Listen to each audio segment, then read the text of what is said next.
What up? I need that sports encyclopedia. We ask Steve Kim. Got Trent in the cut. Coach edition. Yeah. You at, man? In the gym shooting, I'm Durant. You ain't shooting John Moran. Darnell is the Ball State legend. I'm the Warren Central High School legend. I'm proving with a reliable source, straight from the mouth of the horse. Smitty and JB and Smitty from West Coast to Yost. I love talking ball. It's nice to connect with guys that are like-minded and just are real and genuine. Better stay in your lane. Hop until You are fucking insane. Dude, what? You just will not give this guy his flowers. What is wrong with you? Oh, you must have thought I was a bitch.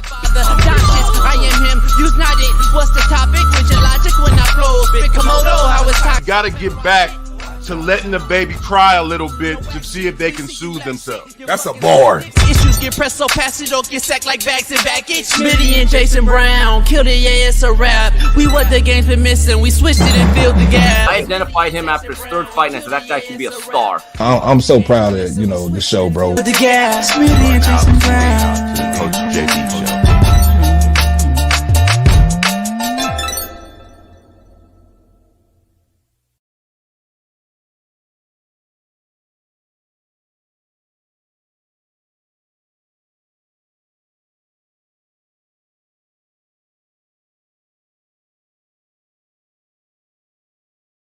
What up?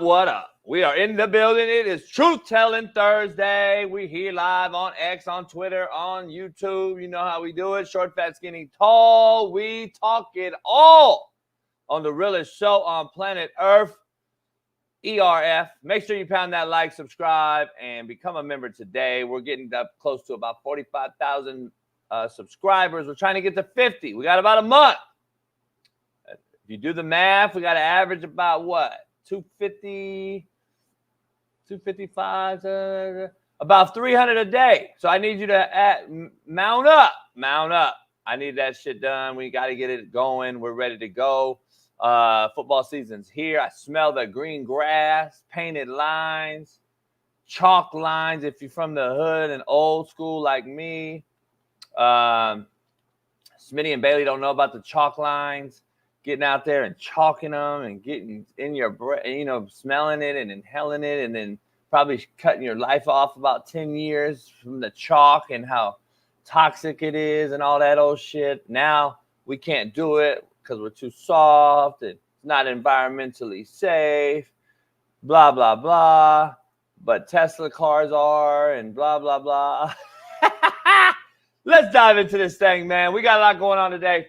Pound the like. All you dick writers in the chat, make sure you become a dick writing member or you will be blocked on site. Because I'm tired of a lot of you bitch made motherfuckers. I'm just going to keep it 100 with you. A lot of you are some bitch made cats in the chat. I'm just keeping it real. And I got time today. I'm Deion Sanders today. I'm Prime. I got my Louis and I got time today for some of you bitch ass cats. Cornhole, you better member up today, homeboy, or your bitch ass can kick rocks. We're going to talk about your bitch ass all day long, Cornhole, because you talk a lot of shit, dog, for doing absolutely nothing for nobody. I tell you that much, you soft pussy. But we're going to dive into it later on, just like your daddy dove into your mama and should have pulled out, Cornhole. But we're going to dive into it. Let's get into this thing right out the gate. Ann Arbor, Michigan, the NCAA announced a 4-year show cause order for former Michigan head coach Jim Harbaugh on Wednesday for impermissible contact with recruiters and players while access was restricted during, get this, the COVID-19 pandemic, effectively banning him from college athletics until 2028. Make it make sense. This is like the day you graduate high school and you guys throw all the shit in the hallway, all the papers and shit as a senior, and you leave high school, and your principal calls your mama the next day on Saturday morning and says, hey, your son has been expelled. And your mom's like, well, my son graduated yesterday. He's in college now. Well, he's still expelled. The NCAA is a fucking embarrassment, homie. Non-Caring Assholes of America, NCAA, Non-Caring Assholes of America, are the biggest crooked entity next to the American government on planet Earth. And this is unbelievable. And if Harbaugh's sitting there just probably laughing his ass off. See, if I was Harbaugh, I'd turn around and sue their ass just for on GP for defamation of character. The NCAA has already put Michigan on 3 years probation, along with a fine, recruiting limits, reaching negotiated resolution in the case. Harbaugh did not go along with the agreement. So he disputed allegations. He failed to cooperate with investigators. So his case was handled separately. Remember? Then they suspended him. The panel noted that Harbaugh's intentional disregard for the NCAA legislation and unethical conduct is why this severity was amplified. This is because they're telling you you didn't bow down to us and you won the national title. And coaches don't like you, Mr. Harbaugh, because you wear khakis and you're an asshole to them and they don't like you and you win. And then the players like you on top of it. So there's no way you can be an asshole to other coaches, win, and your players like you. There's no way that can happen. Because that's what people that never played don't get. Condoleezza Rice, that's why she's picking who goes to the playoffs. Make it make sense.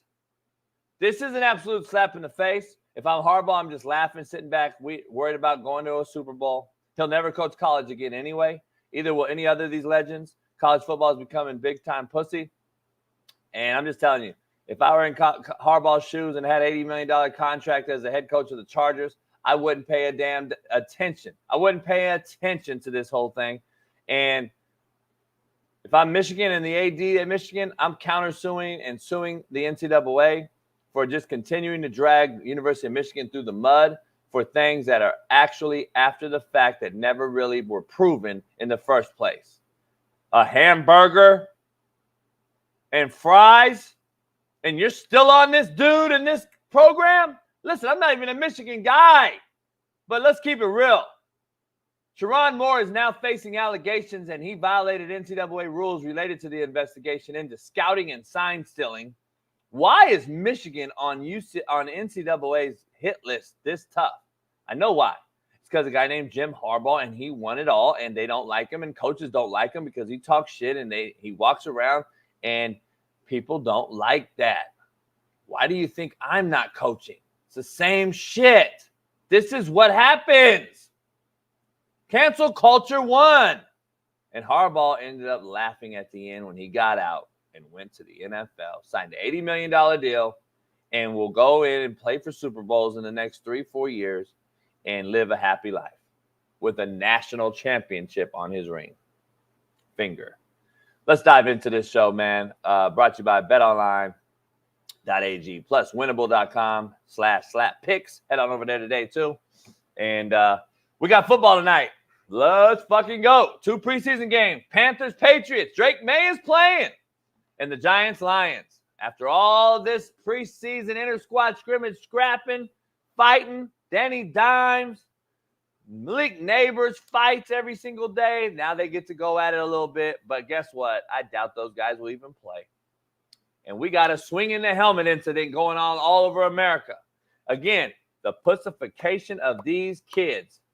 I got to hit you with a helmet because I'm so damn pussy that I don't want to fight no more. This is what it's becoming. Helmet swinging was straight pussy back in my day. I can't wait to dive into this. Swinging a helmet. You got DK Metcalf doing it. A college guy doing it at Appalachian State. We got another guy doing it at, what's his name? Kevon Wallace or something. We got so many guys doing it, hitting people in the face with helmets. Like, dog, can't wait to dive into it. Author of Athlon Sports article with the wild accusations against Colorado goes on Dan Le Batard's show and talks about it. The 2 finalists for women's boxing in the Olympics both have an XY chromosome, but let's keep voting for Kamala. And Harrison Butker doubles down on his comments, saying he wants the best for the people. And I stand on business. The NCAA hit Harbaugh with a 4-year show cause, as I just alluded, for unethical conduct, which is absolutely crazy. And guess what? It is Truth Telling Thursday on the realest show on planet Earth. But before we begin, my co-host, the Naptown legend, Far East Sider in the 317, LeBron hairline having Lamar Jackson loving, AR5 defending Caitlin Clark Jock, Fox Sports very own Big Smitty joins me.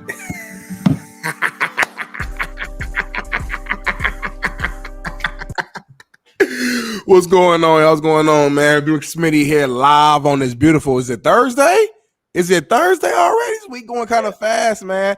Thursday, Before we man. keep going, JB, yesterday you didn't do it, so we got to do it today, man. Happy belated birthday to baby girl. Yesterday was her birthday. It's her birthday week. I know you guys don't like to celebrate more than one day, but from what I was told, she has a big celebration that's going to happen this weekend because her birthday fell on the weekday, which is totally acceptable. So shout out to baby girl, one of our biggest supporters. Her birthday week, she turning up. What's going on in the rest of the chat? We got TPB, we got Bradley, Brian Case. Who else we got in here right now? Radio Blip Mode and all my haters, man. We love to see y'all in here, man.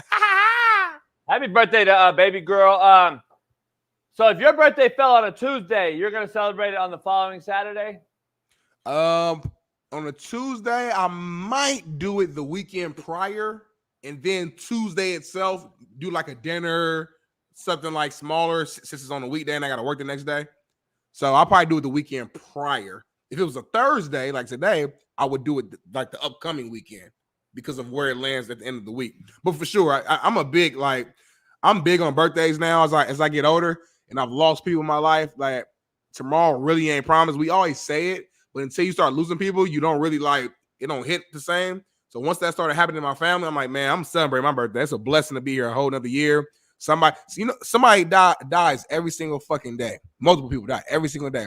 And we are here to talk about it and still to talk and be ourselves. And it's a reason behind that. So if it's another year that I'm here on this earth, I'm not taking that for granted. So if you want to celebrate 2-3 days, do that.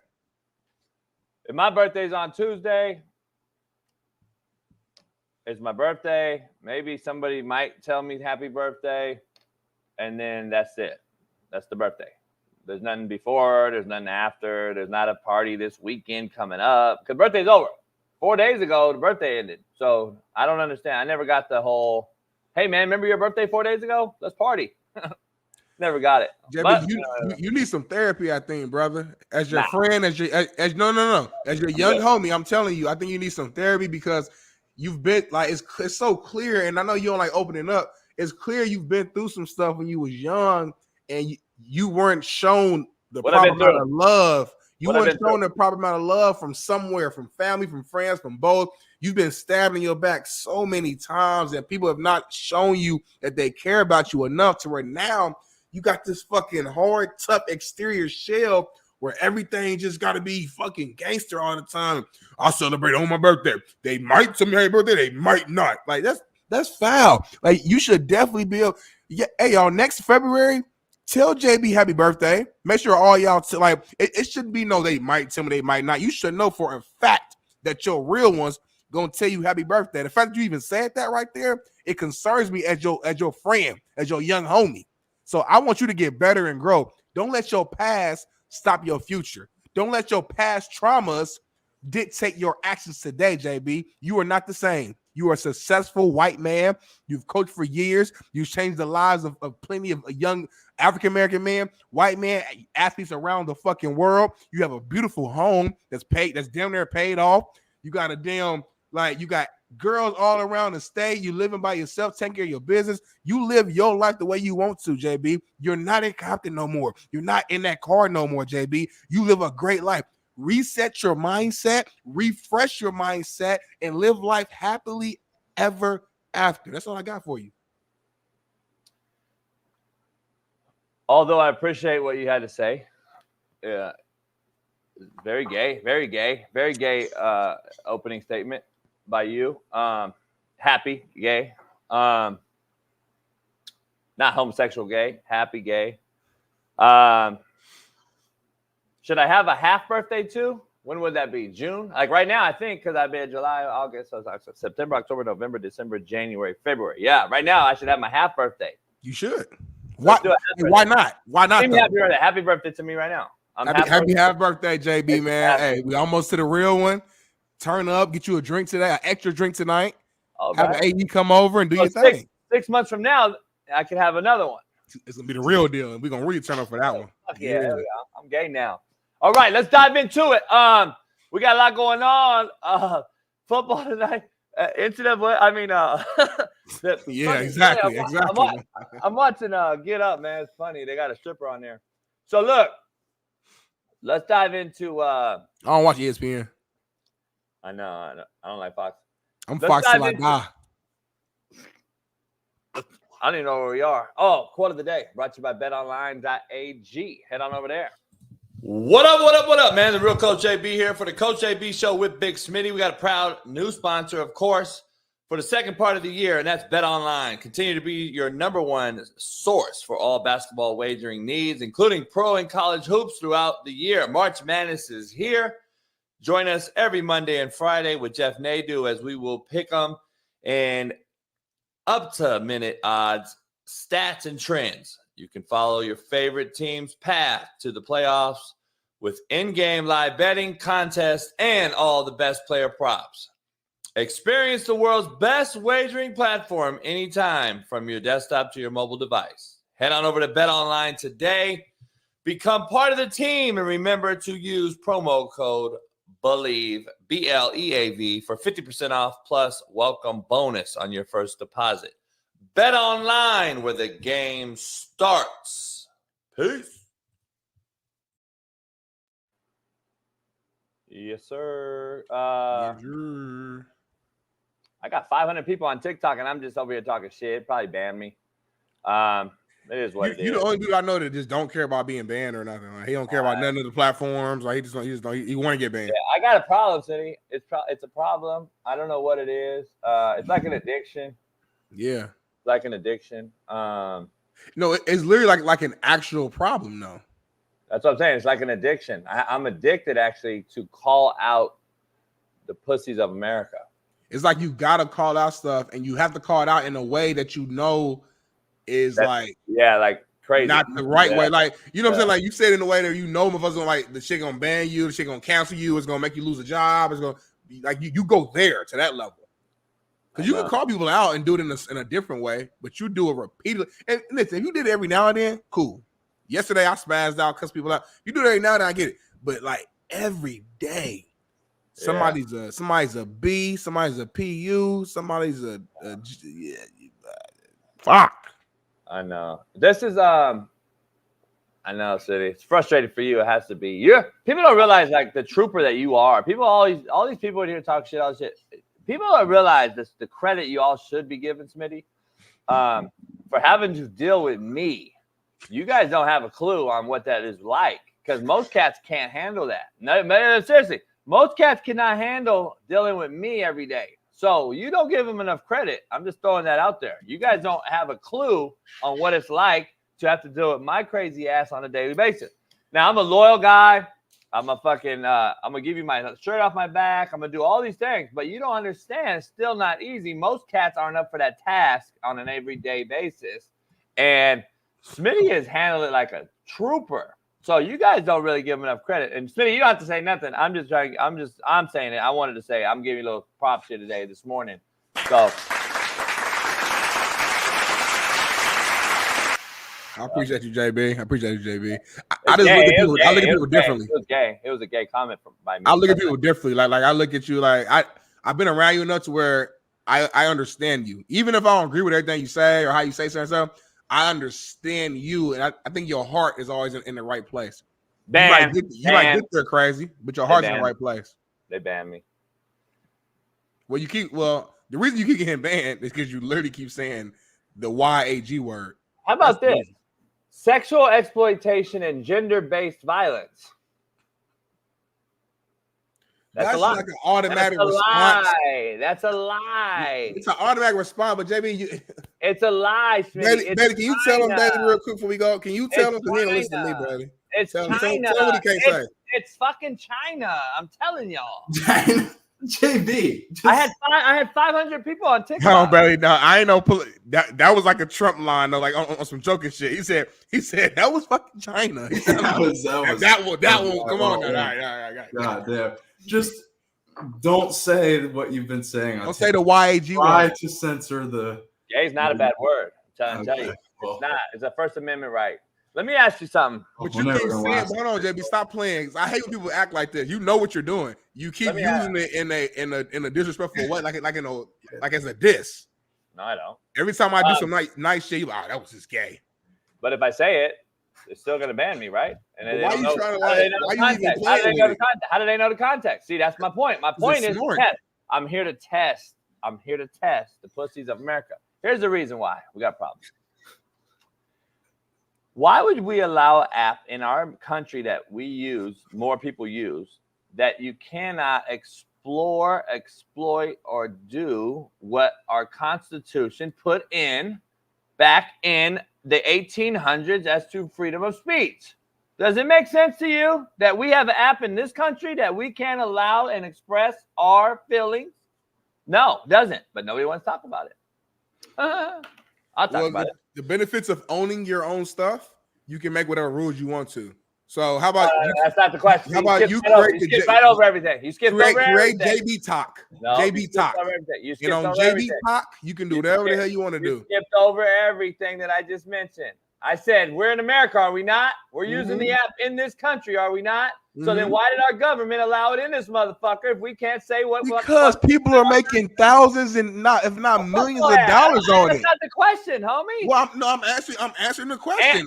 Our Americans are making tons of money on there by not saying a few words. What does that mean? No, that's not the point.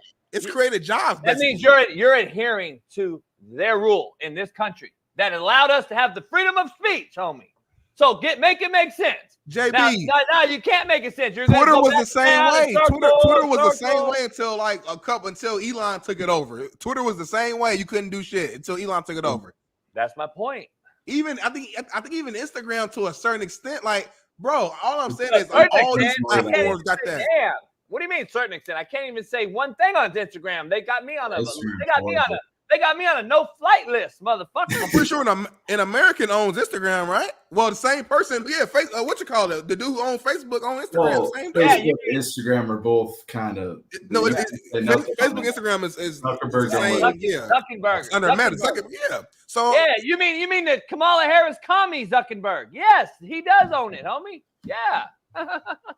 Oh boy! Everything goes back to Kamala. No matter anything bad, go back to Kamala. No matter what it is. I mean, I'm just saying. I'm gonna eat some food today. My steak is too tough. Fucking Kamala. Hey, that's who deserves it. This drink is not strong enough. It's Kamala. That's who it is. That AE didn't eat the right way. This is Kamala. Eat what? I was late to work today. That was Kamala. Eat what? My tire went flat. That was Kamala. Quote of the day. Let's get Big into Smitty's it. cooking me on the show. That was Kamala. Golly. That's never happened. But let's dive into the quote of the day. Brought to you by betonline.ag. Use the promo code BELIEVE, BLEAV. Get you 50% off plus welcome bonus. You already said all that in the promo. Come on. Not in it. But I forgot. It's been so long. I had to appeal TikTok and shit. I had 500 people in there. Damn, it was good interaction too. I was talking shit to some little 18-year-old Chinese dude. How about you log into the JB Show TikTok? What's up? Log into the JB Show TikTok. I don't have that. Do I? Oh, I do have that. It's pretty big too. I don't have the login. Derek has it. Yeah, Derek with the wrench. Where Derek at? He still working? I think he works for TikTok. Contrary to belief. Let's go. I mean, quote of the day. Quote of the day. My bad, Bailey. Bailey's all over the place. I'm all over the place. What the fuck to do. Bailey got both of them on. See, if Bailey prepped tomorrow today, he'd have. Hey, Bailey would have contrary to belief on half, and then he'd have quote of the day on half. You know hey, it's either Bailey fault, Kamala fault, Derek fault, or my fault. Well, to be honest, it's one of y'all motherfuckers' fault. It ain't mine. Quote of the day. The shit you hear about me may be true. Or, Smitty, could be as fake as the person who told you.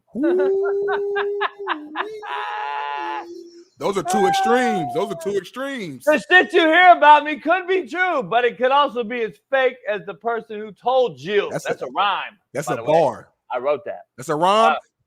Read it again, but do it like you rapping though. Like do it like you trying to make it. The shit you hear about me may be true, or could be as fake as the person who told you. Okay. I'm gonna try to give it a shot because I'm black. You do. I got more rhythm. I got more flow. I got more style. Yeah, do it black way. Give me the Look.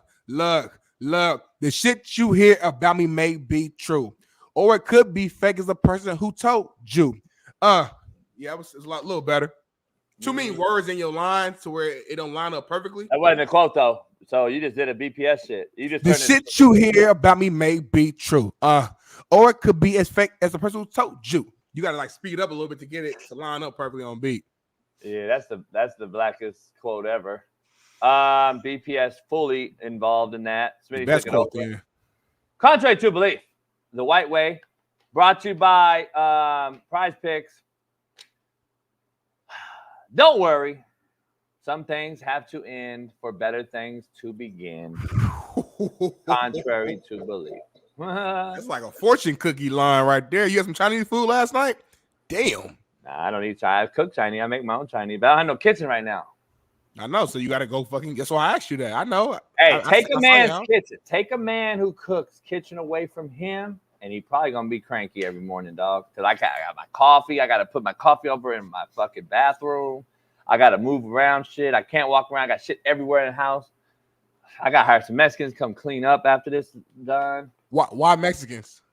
God damn, you know why. Poll question brought to you by fuck whoever. 5 Hour Energy. Will Drake May, Smitty, to your today poll question because we got some preseason football today. Will Drake May play well in his preseason debut? I'll start it off saying fuck no. He's gonna be horrible. Go ahead. Yeah, I don't think he's gonna play well. And that's okay. Most rookies, especially quarterbacks, don't just come out there game one, preseason or not, and just ball out. It's a different speed. There'll be a lot of nerves going out there. You're going against, better talent, even though you might not be going against the starters of the other team. It's still NFL caliber talent. I think he'll show a few signs, a few throws that we'll look back and like, okay, he has the potential.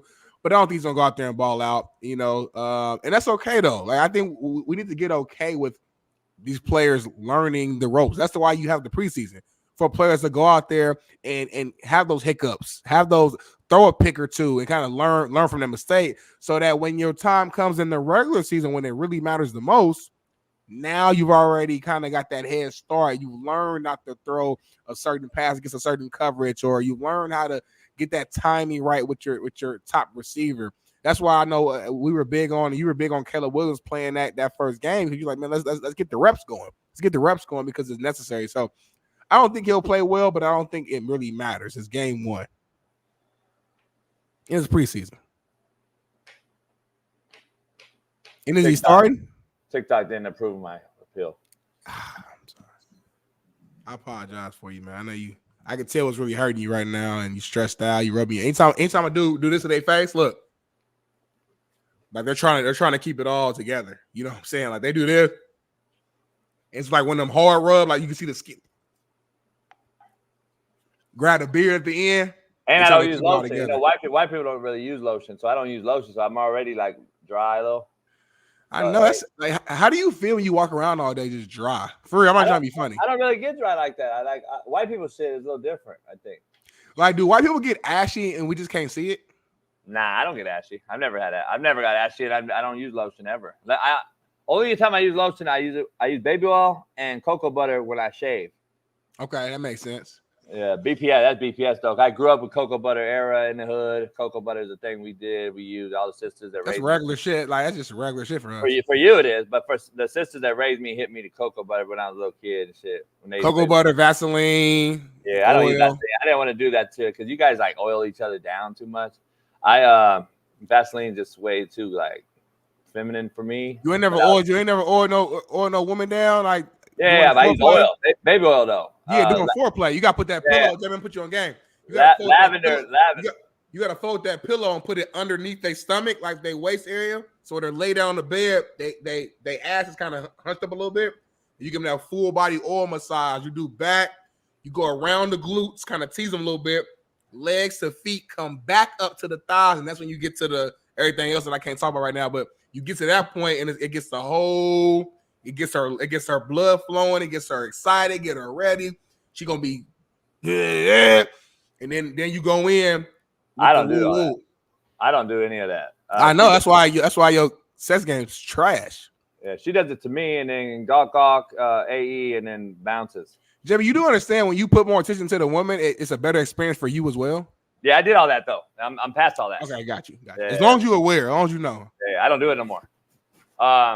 It's AE, gawk, and bounce. I cook though, or Taco Bell or something. Let's dive into. TikTok banned me again. Hey, look. Timo said, "Let's talk sports, boys." We got you, Timo. All right, what's next on the rundown, man? Let's get it going. Patrick Mahomes, man. Patrick Mahomes throwing a behind the back pass in practice. It actually worked right here. But man, I'm gonna be real with you. I don't see the purpose of this. I don't understand why he's even attempting it.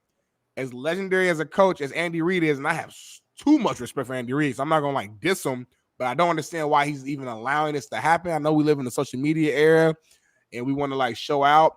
The thing about this is though, he's been talking about this for over a year. So I know for a fact at some point this season he's gonna do it. And just knowing how the football universe works is actually gonna work, and they're gonna lose their mind. Oh my gosh.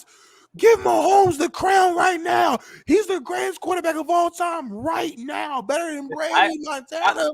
Listen, right I'm not going to be 100% sure here, but I believe this is very old, and I believe that's Tyreek Hill catching that ball.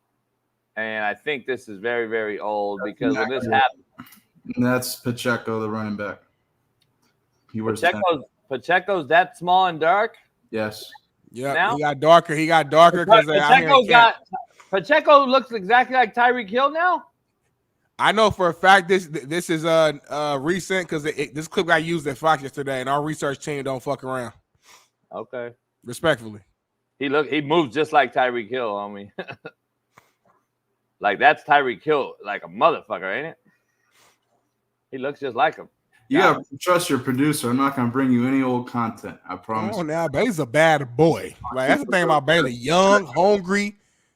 I done seen the growth in Bailey from day one to day, whatever day this is. Trust your producer. So forget all that. Comment on the video at hand. Stop questioning your producer. What's your thoughts on this as a quarterback? Him throwing it behind the back. Since it's the Coach JB show, I think it's Tyreek Hill, and I think it's old. That's just me. But what are your thoughts? Okay, whoever it is, what are your thoughts about him attempting this at practice? Do you think he'll do it in the game? Is it stupid? Is it beneficial? Stupid. It's fucking dumb. Why? Why are we doing it? You don't see any benefits to it at all in terms of tricking the defense out. I'm trying to get Mahomes a chance here. I'm trying to dive deeper and try to find a way. You as a quarterback, is there any benefit here? No, it's dumb. It's dumb as shit ever. So look, when he does this underhand normal shovel, this is a shovel pass, by the way, which he leads the league in. He leads the league in touchdowns under 5 yards because of Andy Reid, homie. I mean, this is what they do. He just is throwing the shit behind his back, fucking around, whatever. It is what it is. But let's be honest. That's what they do.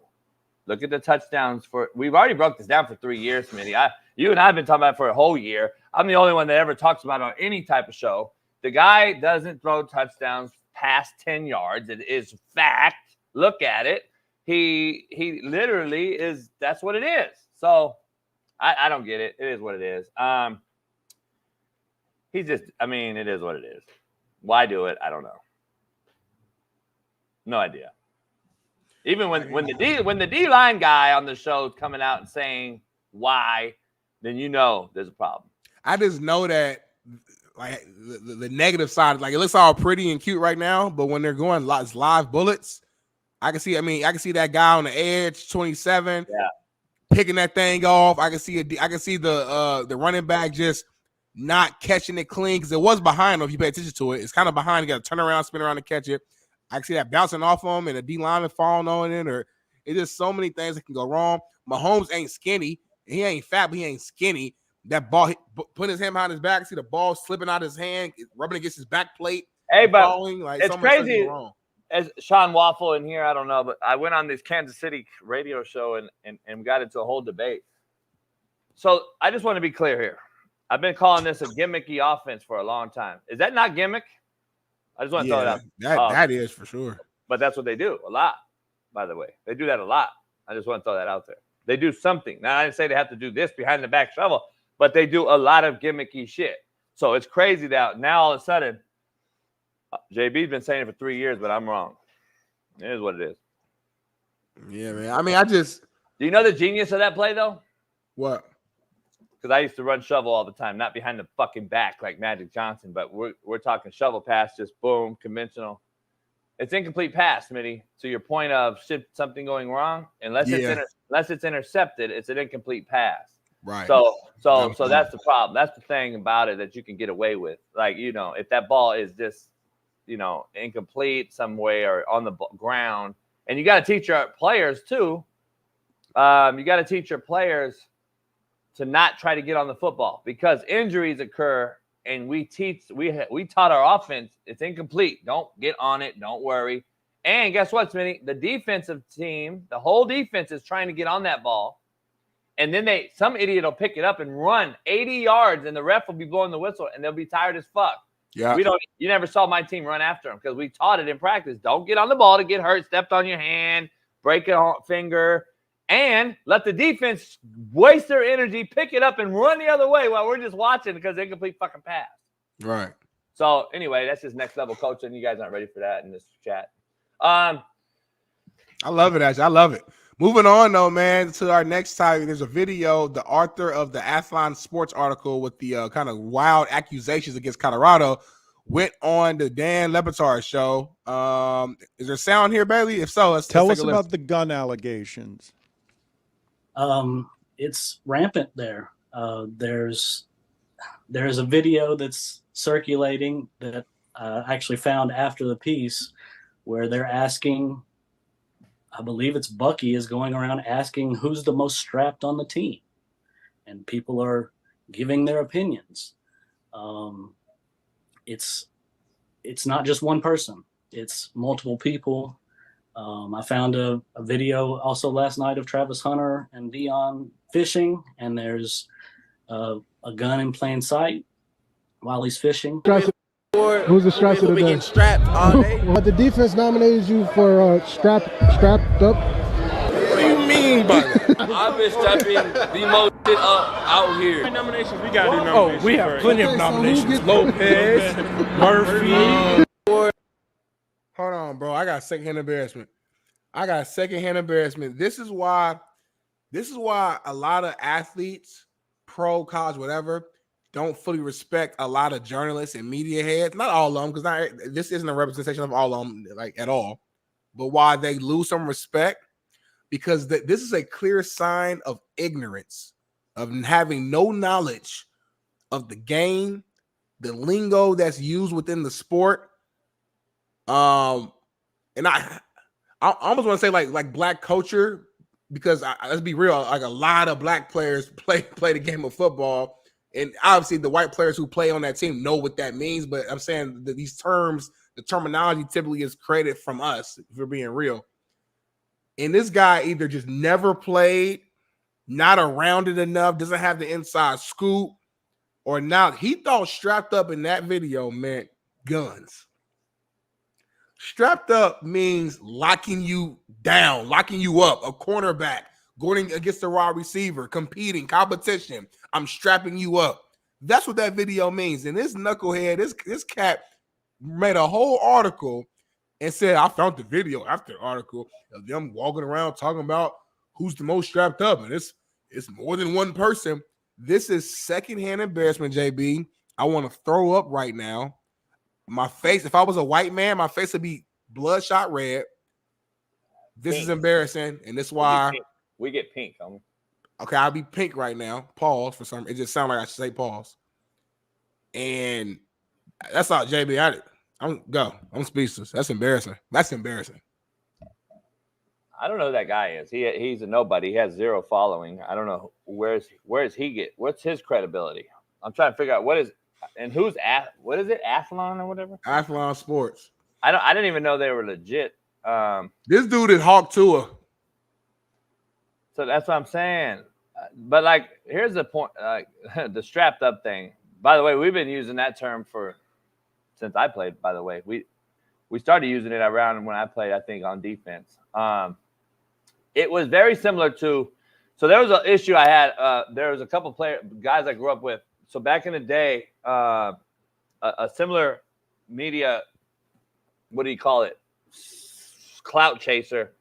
Years ago, went after some players in college and headed to the NBA that I grew up with in Compton, because when we would shoot our threes and hit our threes, cats used to do like 3.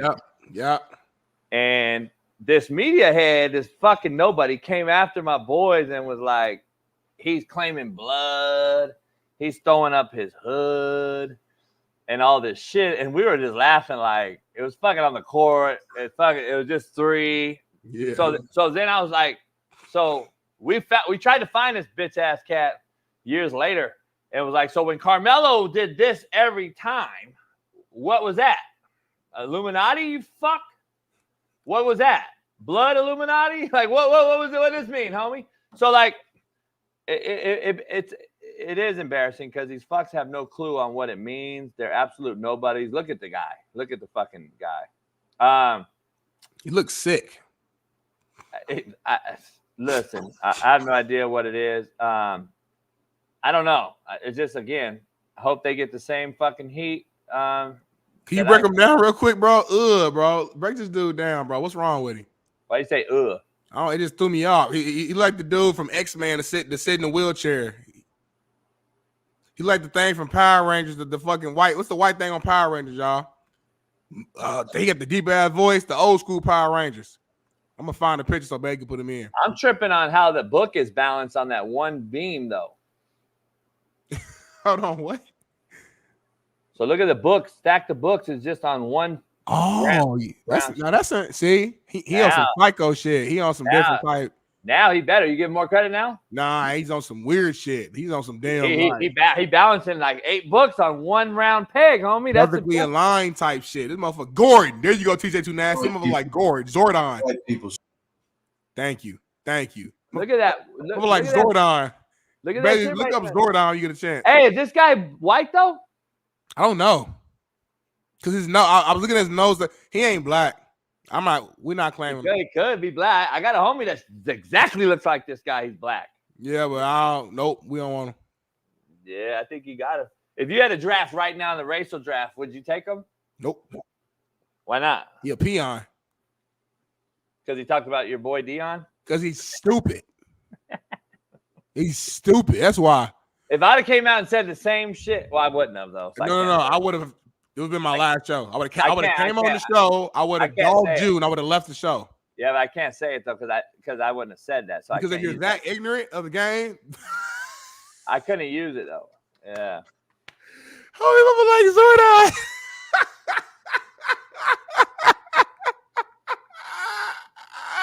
Who is that? Motherfucker Zordon from Power Rangers. I never watched it. Oh my god, man. I didn't watch cartoons, Vinny, unless you're back Tom and Jerry, old school shit. Yep, Tom and Jerry. You don't know about it. You don't even. I watched Tom and Jerry on Cartoon Network. What are you talking about? That's the thing, Jerry. We're not that far apart. You in your 40s. I'm in my 30s. We same. You just turned 30. I'm almost 50. I'm in my 30s. You're in your 40s. Stop. Is that a fact or is that a lie? Nobody act like he's 39 and I'm 40. I'm in my 30s. You're in your 40s. Is that a fact or a lie? Next topic, man. Josh Allen was asked if he misses Stephon Diggs on the team. You got to listen to his response. Is there a video we got? Steph's a great player, and what he brought to this team was special. So miss is I don't know if I'd say miss. He was a guy that was reliable. You can look to. He's going to have the juice each and every day. I'm sure he's bringing it over there in Houston. So definitely, you can't say that you don't miss that. But I am very happy with what we got going on here and how hard the guys have been working. And So listen, I saw this video yesterday. Let me start off by saying this. I think it's very hard to be a pro athlete when it comes to the media because I feel like Josh Allen was stuck between a rock and a hard place. If he says I don't miss him, which he kind of said at first, but he walked it back. You say I don't miss him, then it comes off like, oh, there's beef. The beef was real between Stephon and Josh, and Josh did, Stephon's a headache, and you get all these journalists trying to come up with these storylines based upon that one quote. But then if he says I do miss him, now it's like, oh, Josh Allen doesn't have any weapons in Buffalo. He doesn't trust any of his receivers. He doesn't, doesn't have the help that's needed in Buffalo. Now they're going to go that way. So it's like he's in a lose-lose situation, in my opinion. So it's clear that they had some issues. It's clear that the relationship at this point was over. It's clear that Josh wanted him gone. And we'll see how much better or worse each side is without each other because they hit their best years together. So I'm curious to see how they are without each other. Funny how it's clear now that they had a beef. I remember when this happened, you said they had no beef. It's on record. I can rewind it and find it. If you can find it, that's cool. No, I can't find it. Yeah, cool. If you find it, cool. And not only you, everybody. And I was the one that was wrong, and you're the old man. And it's crazy how I've been calling this out for 3 years since he left Minnesota. But what do I know? Well, I knew the coach who coached him in Minnesota. I said it. I told everyone my sources. No one believed me then.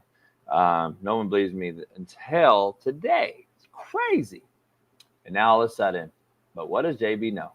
Addition by subtraction is a real thing. I told y'all before. I told y'all again. I told you now that he is clearly living, breathing, and refreshed in that locker room because he doesn't have to look over his shoulder. I said that a year ago. I said that 6 months ago when this trade happened. I told you guys all on this show. I said there's clearly an issue going on. Josh Allen's not happy. He's not pleased. He's stressed out. He has to try to feed the ball to this shitbird. He has to force shit. Everybody said, no, Diggs is the best player. You got to stay, blah, blah, blah. I said, no, it's not. Addition by subtraction, Josh Allen will have an MVP type of season this year without him. Everyone called me crazy, but what do I know? And Houston may suffer because subtraction by addition. Mm-hmm. But what do I know? We'll see. Now, all of a sudden, they had a beef. Well, listen, I think you were early on it, but I also think when you initially said it, you weren't necessarily right. I don't think they had a beef from day one. I think at one point or other they were actually decent. They had a good relationship. I think it turned south once, probably after that playoff situation when Stephon Diggs turned clearly in front of him and had his arms stretched out, looking at him in his face while Josh Allen was sitting down. We all remember that moment. I think from that moment it went south because more stories came out where you heard that Josh and Stephon didn't talk all season long and never forgave him. And I think at that point is when it went south. I don't think the entirety of their time there was just south. I think that's a little bit of a reach. But shout out to you, JB, for being right. Every once in a while here on this show. Doesn't happen often, but you had that one. You got it right. Shout out to you. We'll see if both sides are worse or better without each other. Stephon Diggs went from one great quarterback to another young phenom in CJ Stroud. So we'll see how successful he is. And then Josh Allen, we saw late last season, he wasn't even really using Stephon Diggs a lot, and he was still making a lot of plays. So we shall see. He has a young cat over there in Keynan Coleman, who seems like he's a very talented cat, has that dog in him. So listen, I honestly think both sides will still ball out. Now, when you say addition by subtraction, what's addition? Then you think Josh is going to throw more touchdowns, get more stats? You think the Bills are going to go further in the playoffs? Or are they going to make it to a Super Bowl? Because remember, they made it to an AFC championship together. So if you're saying addition by subtraction, I need to see some addition. I need to see some growth. Otherwise, it's not. It's actually subtracted by subtraction. Yeah. That was a bar. Hey, cut that last little line. Cut that last piece, baby. That last 40 seconds. That's a bar. Subtraction by subtraction. I'm going to post that on my Instagram page today. It wasn't that very good. Your shit was just like low level, didn't dig deep. I told you so. Like you didn't really add no content. You didn't go into depth. It was a lazy take on your behalf. Yeah. But anyway, let's move in. We got some white people shit and black people shit, man. Brought to you by 5 Hour Energy. Get your 5 Hour Energy right now. If you're feeling slow, you're feeling weak, if your day's not going the way you wanted to, you got things on your mind, 5 Hour Energy is a drink that you need to get your day started on the right path, man. Go to 5hourenergy.com today and tell them Coach JB and Big Smitty sent you. White people shit, baby. What do we got to start this thing off with? That'll be the day. That'll be my last day working at that bitch.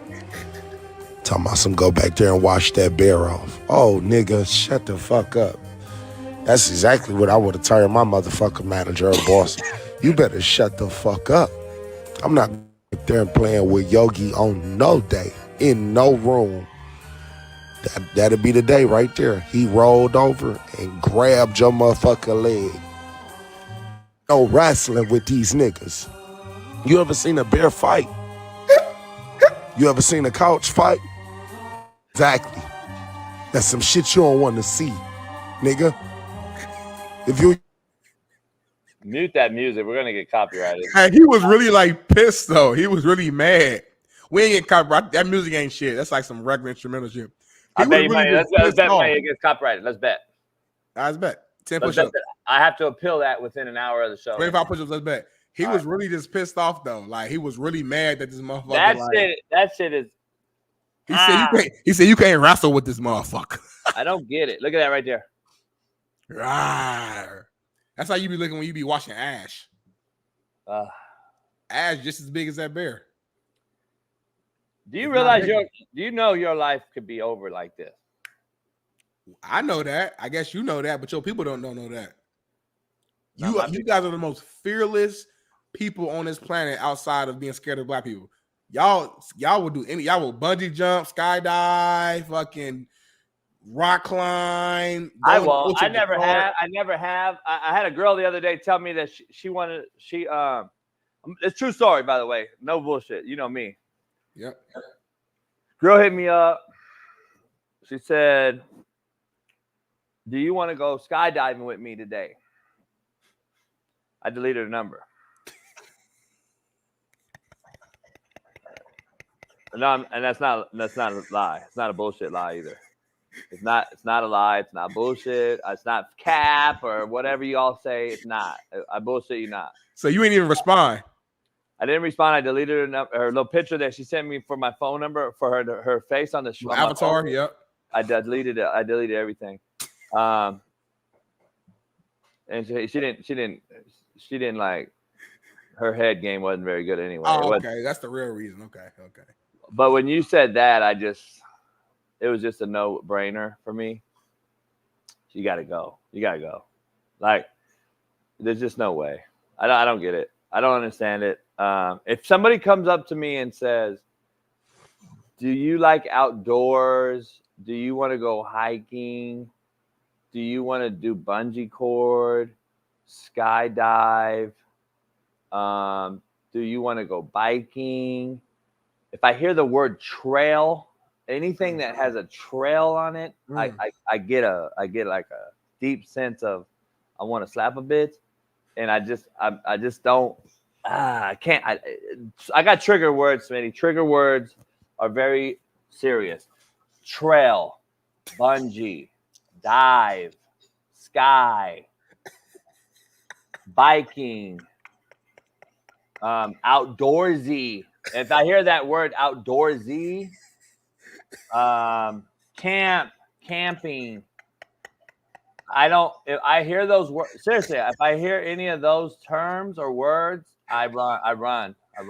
Now I'll take a motorhome and take the dogs and I'll be in the motorhome and I get in a tent. I'm not fucking gonna, I've done that. I've been around, me and my homies, all black homies went up north to California and the Sierra Nevadas and we had an experience with a bear, homie. Lucky I had my pits with me and they scared him off, but that motherfucker, I never seen a creature move like it. Never in my life. It was 8 foot tall too, like 700 to 800 pounds, and it ran faster than Deion Sanders. I knew that it was. Oh yeah, snorkeling. Yeah. Snorkeling, snorkel, dive. Like I said, dive. You want to dive? Treasure. I don't want to hear treasure, homie. I don't want to hear. It was 8 feet tall and ran faster than Deion Sanders. Yeah, I did, homie. That's not a lie. I know, but the way you so serious, it's like. By the way, I was on a hill. We were on a hill, homie, and we had to go up to the lake, and it was literally like we burnt the fuck out every time we go up there. This motherfucker ran up there so fast, homie. We were like, oh, it's over. Like there was no shot. I said, a dog, if it's serious shit. If we get chased down, just stop. I mean, what are you gonna do? So what did you do to scare it away again? I had my dogs bark. They're not very keen on dogs. They scared of dogs for some reason. I turned my lights on. I had a Chevy Blazer. I turned the lights on in the Blazer and honked the horn, and then motherfucker left. My homeboy, my Asian homie that owns a liquor store in the hood, he brought beef jerky like a smart fucking idiot that he was. He brought beef jerky, put it in his pocket in the tent, and like 8 bears came out of nowhere. And then one bear climbed the tree so fast. We hung our ice chest up in the tree, and it had milk in it and ice. This motherfucking baby, it was a baby bear. Baby bear was probably baby bear is a cub. It was probably like 5'8", 400. And it fucking ran up the tree. It ran up the tree, homie, so fast and grabbed the fucking thing. It ran up the tree, cut, homie, I swear to God, this is a cub. Climbed the tree with both hands like this. Clipped the line, grabbed the fucking case, and fell all with everything in his hand. Like this was a fucking athletic as fuck, homie. And then took the milk out and chugged the milk, homie. I'm not lying. You think I'm lying? It cut the milk. Yeah, bro. I'm telling you, homie. So hold on, homie. He climbed it. Is there a video of a bear climbing a tree that you have? Open your dig up, grab a 2% milk, shook that motherfucker up. You think I'm lying? And fucking started chugging it like this. Go Google a bear climbing a fucking tree. Hanging with Tarzan. Who the fuck is? I'm telling you, homie. I'm just telling you, dog. The bear is to me, the bear is one of the most regal creatures I've ever seen in my life. Homie.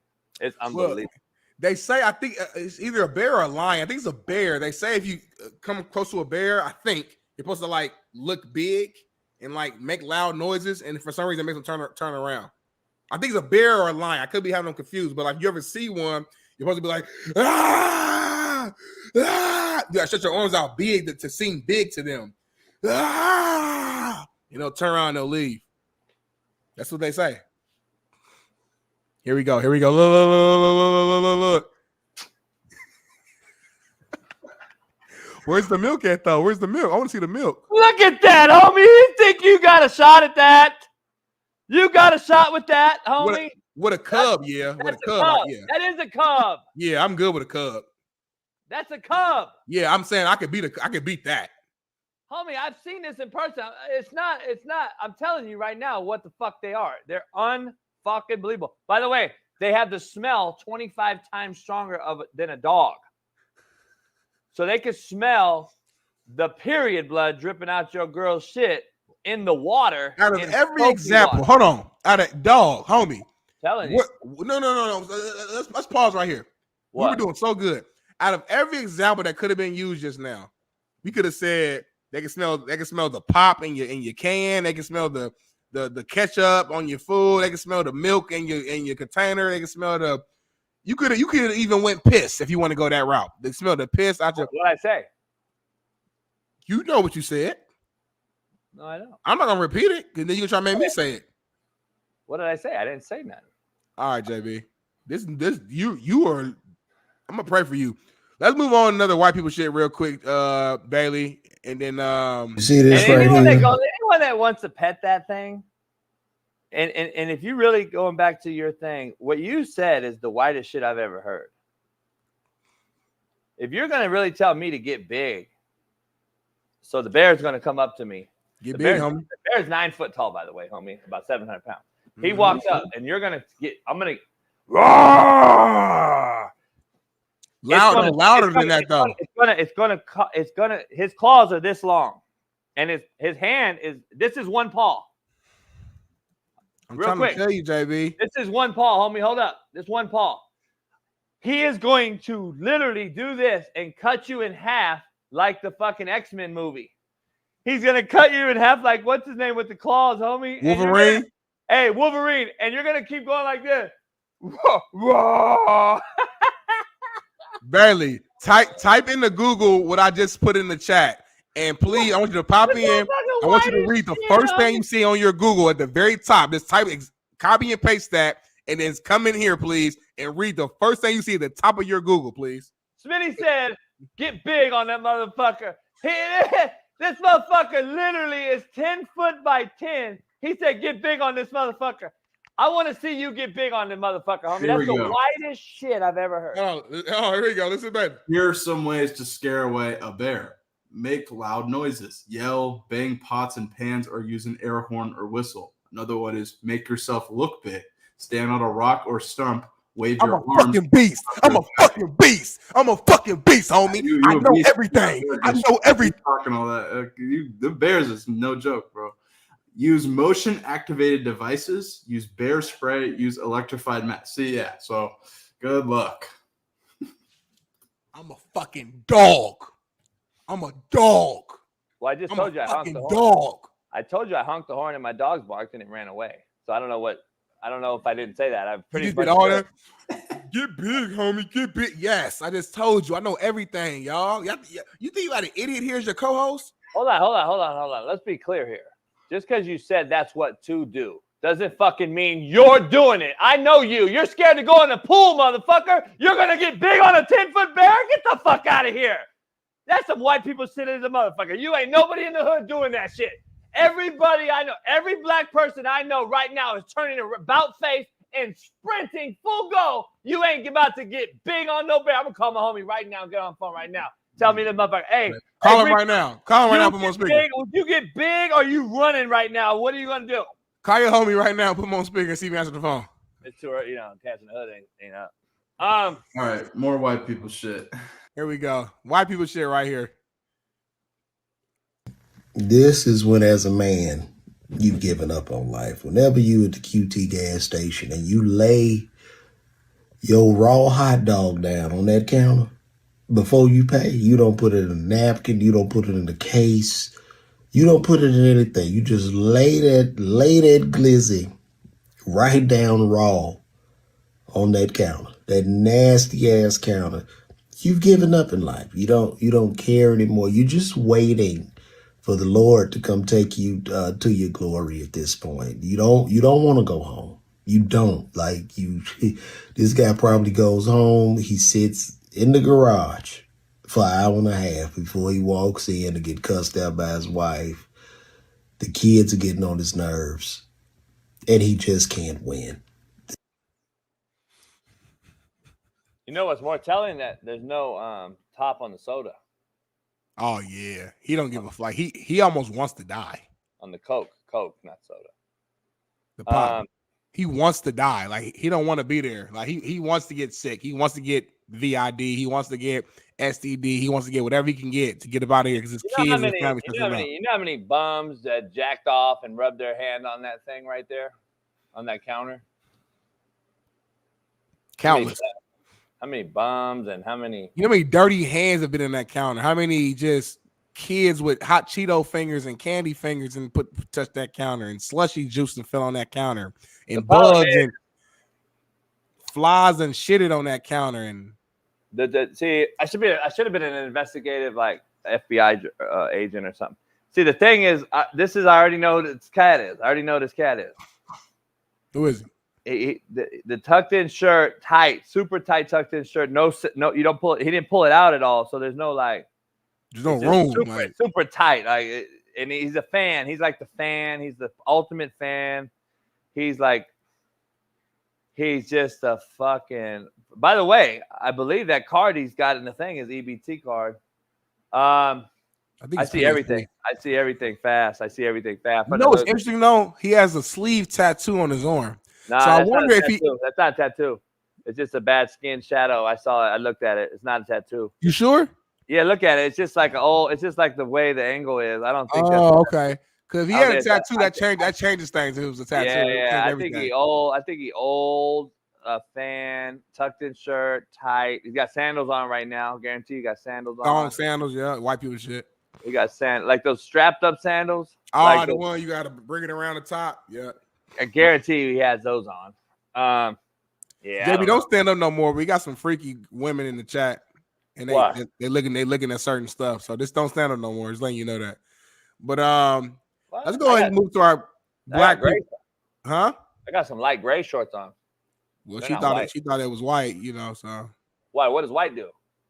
The same thing as gray. I think her and baby girl was both looking at you, so just be careful. I don't understand the gray and white shit. It's just, I guess it's more visible for the shape of our shit to be like shown, with the outline of our shit. Won't see my shit. My shit's tucked.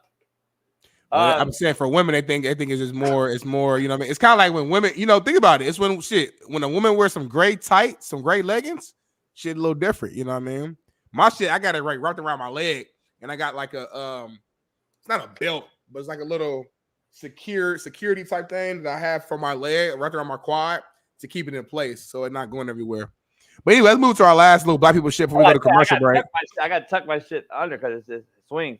Go ahead. I hear you. Hi, thank you for Popeye. This is Cynthia speaking. Make sure you have exact cash account and keep it popping. You hear me?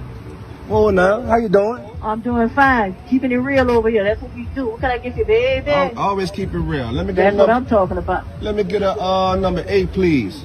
Number 8. Okay, that's a 3 tender. Spicy or mild? Spicy. And what side of you gonna bake that thing up for them saints this year? Barbecue. And what side of you gonna drop it like it's hot? Red beans. And what kind of drink you gonna set it off with?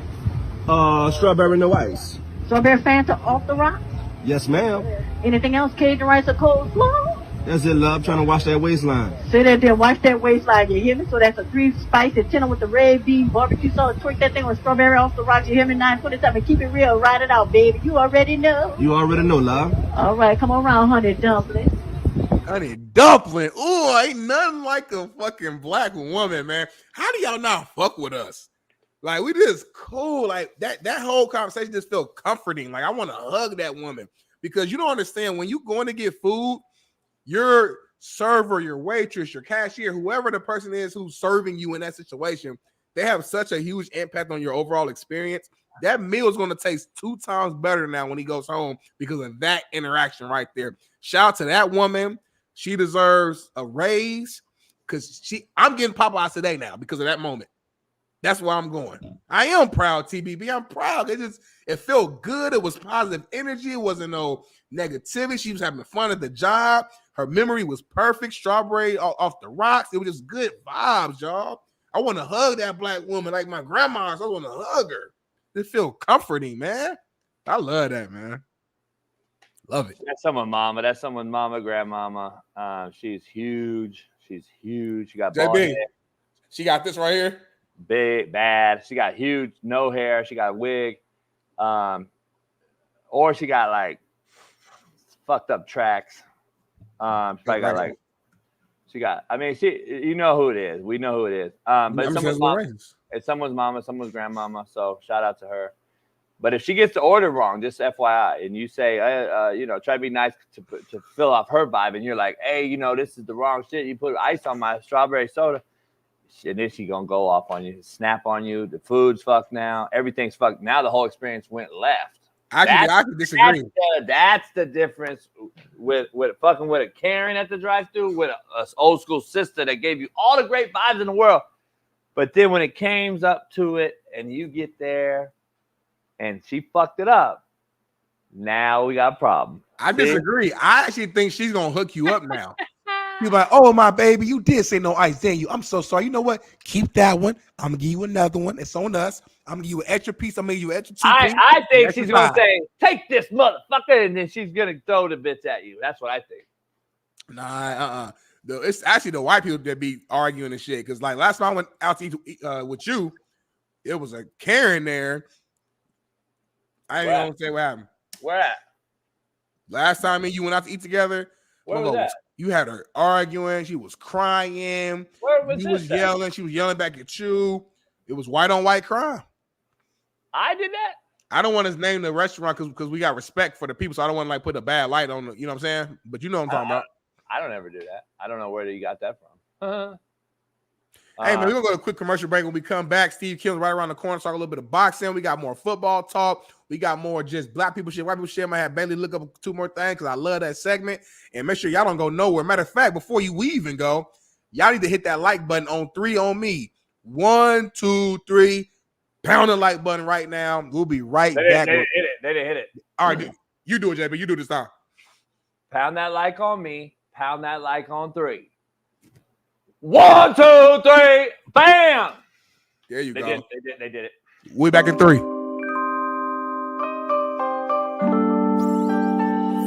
Ladies and gentlemen, joining us now He's a man who he spoke to every single NCAA college football 2025 team seemingly on the internet. From Last Chance U, national champion, Coach JB. Yeah, Coach. What's up, gentlemen?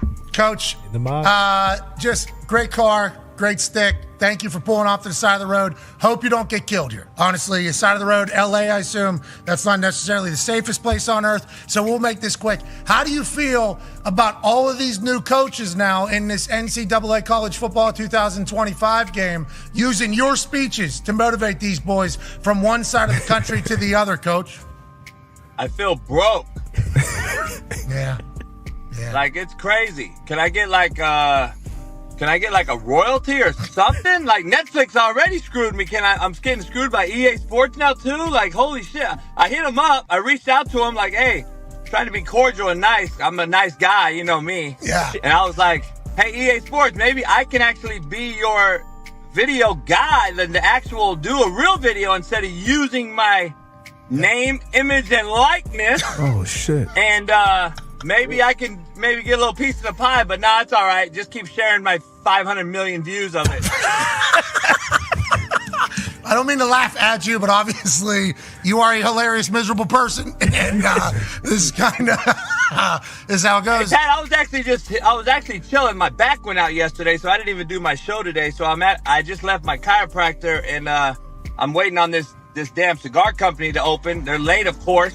I mean, come on. Shit. Okay, so life is good. Last question for me, because I know the last time we talked to you, you had not watched the Netflix series Last Chance U. You said that. You said, I've not watched it, but obviously you've heard from everybody. Now, do you see some clips that come across your way? You're like, I don't remember saying that. And then all of a sudden, oh, I killed that. And do you judge your clips whenever you see them? You're like, I murdered that one. Nah. A broad came over to the house the other day, and I didn't really want to watch Netflix with her and chill. But she wanted to watch the show. We watched one episode. Okay. And I'm like, I can't watch this. Okay. And she was like, oh my God. I'm like, I don't want to watch this. It was the first scene of the cow scene or whatever. And I'm like, yeah, they only made about $4 billion off my name on this shit. I'm not watching Netflix either. So I'm spiteful right now, Pat. I don't want to watch Netflix. I don't want to watch EA Sports video game. I'm like, man, and I can't even get 40,000 subscribers on my YouTube channel. Well, you're going to the moon. We appreciate the hell out of you, Coach. Hopefully it'll get figured out, and we know the Netflix and chill thing, what that leads to. Bad backs, chiropractors. We appreciate you. Ladies and gentlemen, Coach JB. Yeah, Coach.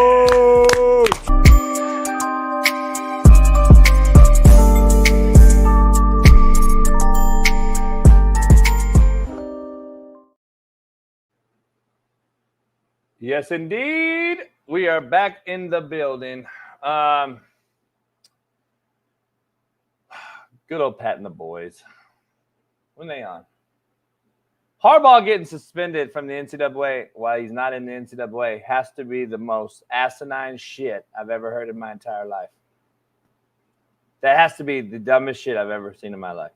The NCAA should just be absolutely fucking ashamed and embarrassed of themselves.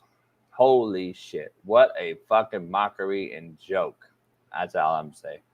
I'm just going to say that. Meanwhile, can't get California insurance.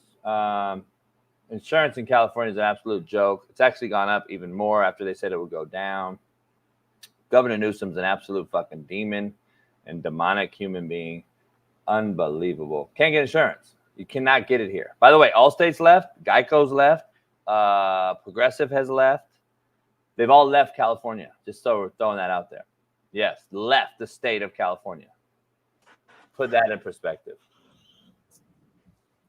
I would love to go to Arizona, Bailey. Shit. But by the way, Scottsdale prices are high as a fucking elephant pussy. My auntie and my grandma and cousin, they moving to Arizona in like a couple weeks. I'm going to have some family here on the West Coast. Where they moving from? Indianapolis. Oh, they finally woke up? Mm-hmm. They're moving to well, my little cousin's going to the Grand Canyon University, whatever. So my auntie got a job. They moved to go to an uncredited university? Moving on here. Appalachian State player swings his helmet on the offensive line. The school's not credited. He's not. I don't know nothing about the school. All I know is that my little cousin, not to play sports. They're not playing sports. By the way, it's my little just going for school. So your people are gonna move from Indianapolis to Arizona. They move to Arizona. I'm saying, but also my cousin is going to school there. I'm not saying they're not going to Arizona just to go for the school. It's coinciding, and not just because it's connected. Is all I'm saying. Yes, it's connected. But tell your people though, like I do accreditation for America. That school's not credited. What does that mean though exactly? Like when your cousin graduates, what? When they get a good degree, they literally could go bend over, pull their pants down, and wipe their ass with it, and that's exactly what it's worth. But so when you go to get a job and you put I got my bachelor's or whatever from their school, the job that's all the job cares about is seeing that you got a degree. They don't give a fuck about all the other stuff. Not credited though. Not credited. I don't think a job cares about that. Trust me. Moving on. They're gonna do a background check, and then it's gonna come back. They're not gonna care about that. Shout out to my cousin for furthering her education. Young black woman going to college, going to school, more than a lot of these other people doing. Moving on to the next topic. Appalachian State player swings helmet on his offensive line teammate's face. Check this video out right now. That motherfucker. He brought it around town. He cocked it all the way back and then went back forward. That's so JB, as a coach, you see this. You talked about a little bit about this yesterday about not letting your players fight because they're not going to do that in the games. You would send them back into the locker room. To me, this is beyond just a fight. He literally rips his helmet off, cocks back full blown, swings it full extension, and slaps him across his face. That kid is definitely concussed. You can see that he falls to the ground afterwards. You as a coach, how are you handling that situation? What's happening to that player? Give us a full breakdown of Coach JB. This is what you all allowed. This is what you guys like. You like this. This is what your generation does. I'm just telling you, that's what it is. And shame on the coaches. Shame on us, the grown men in the room, for allowing it. This is what you guys allowed. What else you want to say? What do I know? Everything that happens with the team isn't 100% on the coach. I'm sorry. You got 100 players on that team. You got knuckleheads. You got guys that sometimes you can preach something till you're blue in the face. Sometimes players going to do what they're going to do. That's why you've cut players a lot. You've done it live. Smitty's not listening. Smitty don't listen to JB. It's all good. He just goes in one ear out the other. Smitty hears me. He don't listen to me, y'all. He hears me.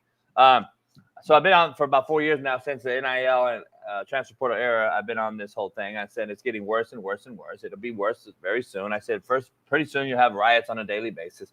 This is what you have right before you have a riot. Players who transfer 4 times in a matter of 2 years, and you have 30 new players every quarter on your football program. It is an impossibility to create a culture, instill discipline, and then when you adhere to the players in the player empowerment movement era, which is also tied in with jersey swap eras, that means what happens is I have to suck your dick and kiss your ass so you don't transfer on me to go to another school. So what happens is there's no more putting my foot in your ass and telling you, get the fuck out then, go ahead and leave. Instead, you're now bowing down to the player who's been to your school now as a 4th school and then thinks it's okay that he can hit you with a helmet in practice because you as the grown-up can't do anything. So I've been saying this for 4 years. What do I know? Smitty doesn't hear me. He just hears me. He doesn't listen. So guess what? This is the product that you're getting. And when you see the NFL do it exactly the same way, because I told you it's the first time ever that it is ascending upwards from college and high school to the NFL level. And what I mean by that is college kids have seen it forever. They've done it forever. And then when DK Metcalf does it as well, these kids all see that. And then it's okay because they can do it and still get the bag of money that is unprecedented and still do acts like this. So anyway, tying that all up in a bow, go ahead and defend it now. And I'll just keep praying and preaching and talking and saying nothing. And I don't know anything. But guess what? There's no reason to yell or get mad about it anymore. This is what we've allowed as the grown-ups in the room. So I'll take the blame as the grown-ups. I think the grown-ups have failed our youth. I've been saying that as well. So you can't call me a hypocrite on this show. And everybody out there understands that we've created these laws, these bylaws, and these rules to adhere to player empowerment. There is no hierarchy anymore. And we have now opened Pandora's box.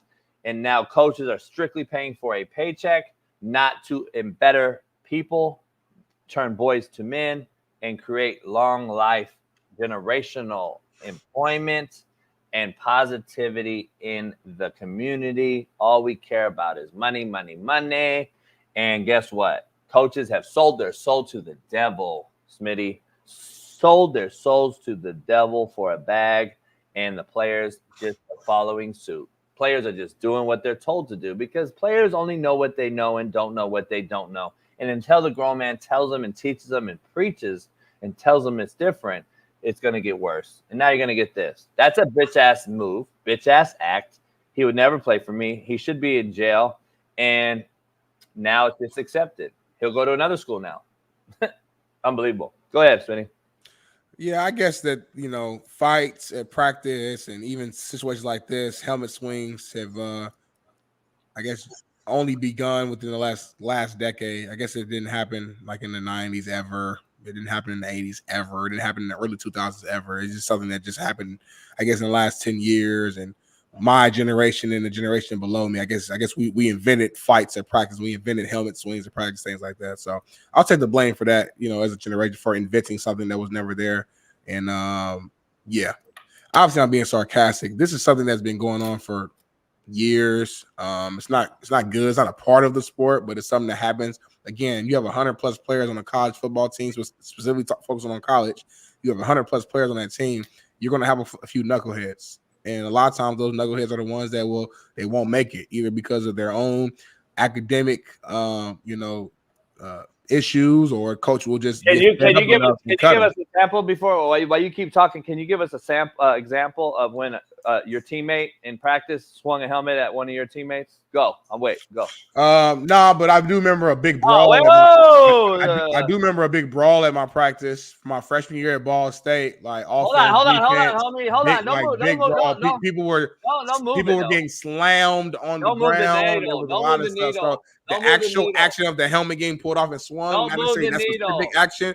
But a brawl happening at practice, people getting slammed, and I remember us getting punished for it. Damn, but that happened, though. That did happen at practice. Smitty, have you ever noticed Smitty can't answer the question that I was particularly ask him ever? He always goes around about giving about. And also, JB, you're smart enough. You're a smart man.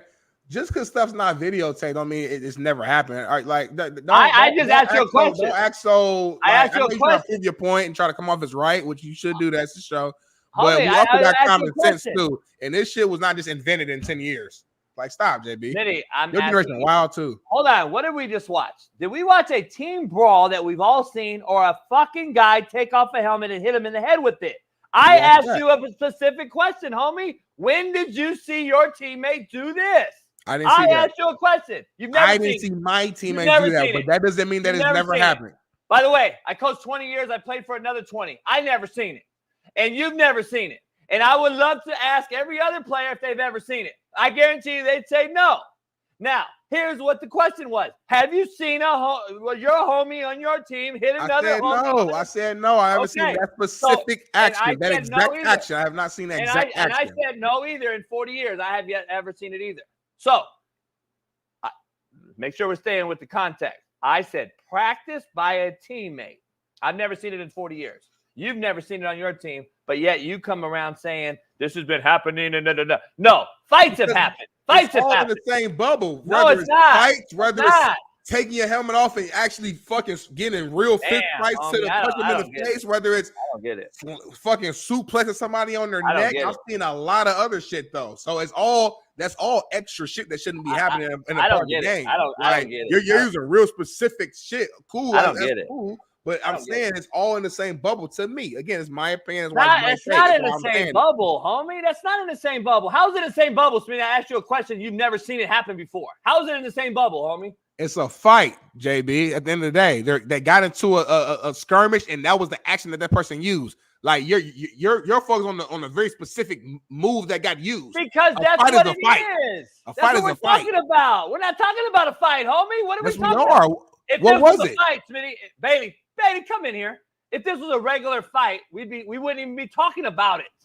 Is it not a helmet swing? Is it not a helmet swing? Yes, it's an absurd action within the fight. It's like maybe I'm not explaining it. Like I'm not breaking it down to you like enough for you to understand it. What I'm saying is you're breaking down the specific move that happened within the fight. All I'm saying is at practice, bullshit has happened. Like I said, I've seen it with my own. A fucking brawl happened at my practice. A brawl, fucking Darnell. slam. Why I'm talking right now. Why so is Smitty not breaking the helmet off specifically and swing? Damn, homie.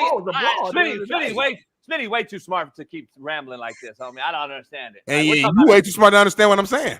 Homie, but you so quick to react and to say something back that you're not listening. About a helmet Go ahead, hitting Bailey. your face. We're talking about a helmet hitting your face. Go ahead, Why are Bailey. you talking about a fight, homie? It's not a fight. I mean, what are you talking about? I can tell you in high school and my brief time in college that I've gotten into plenty of fights, and just like Matt tried to start fucking fights, but never have I ever seen a helmet swing. And I think we're starting to see more and more of this as Myles Garrett did it, and we see Aaron Donald do it in practice and kind of blows up on social media. But I mean, be honest, a fight and a helmet swing is a whole nother fucking level to a fight. It's not even close. Is that true? I've never seen somebody get hit in the helmet in my practice. So that's what JB wants to hear. That's the answer to the question. No, that's not what I asked you. I asked you, is there a difference between the two? It's a different action within the fight. Like what I'm saying is, the fight, but that's a whole I'm saying, level. for example, if I saw 5 different fights, each fight might have a different action. One motherfucker might get elbowed, one motherfucker might punch him, one motherfucker might slam him, one motherfucker might choke him out.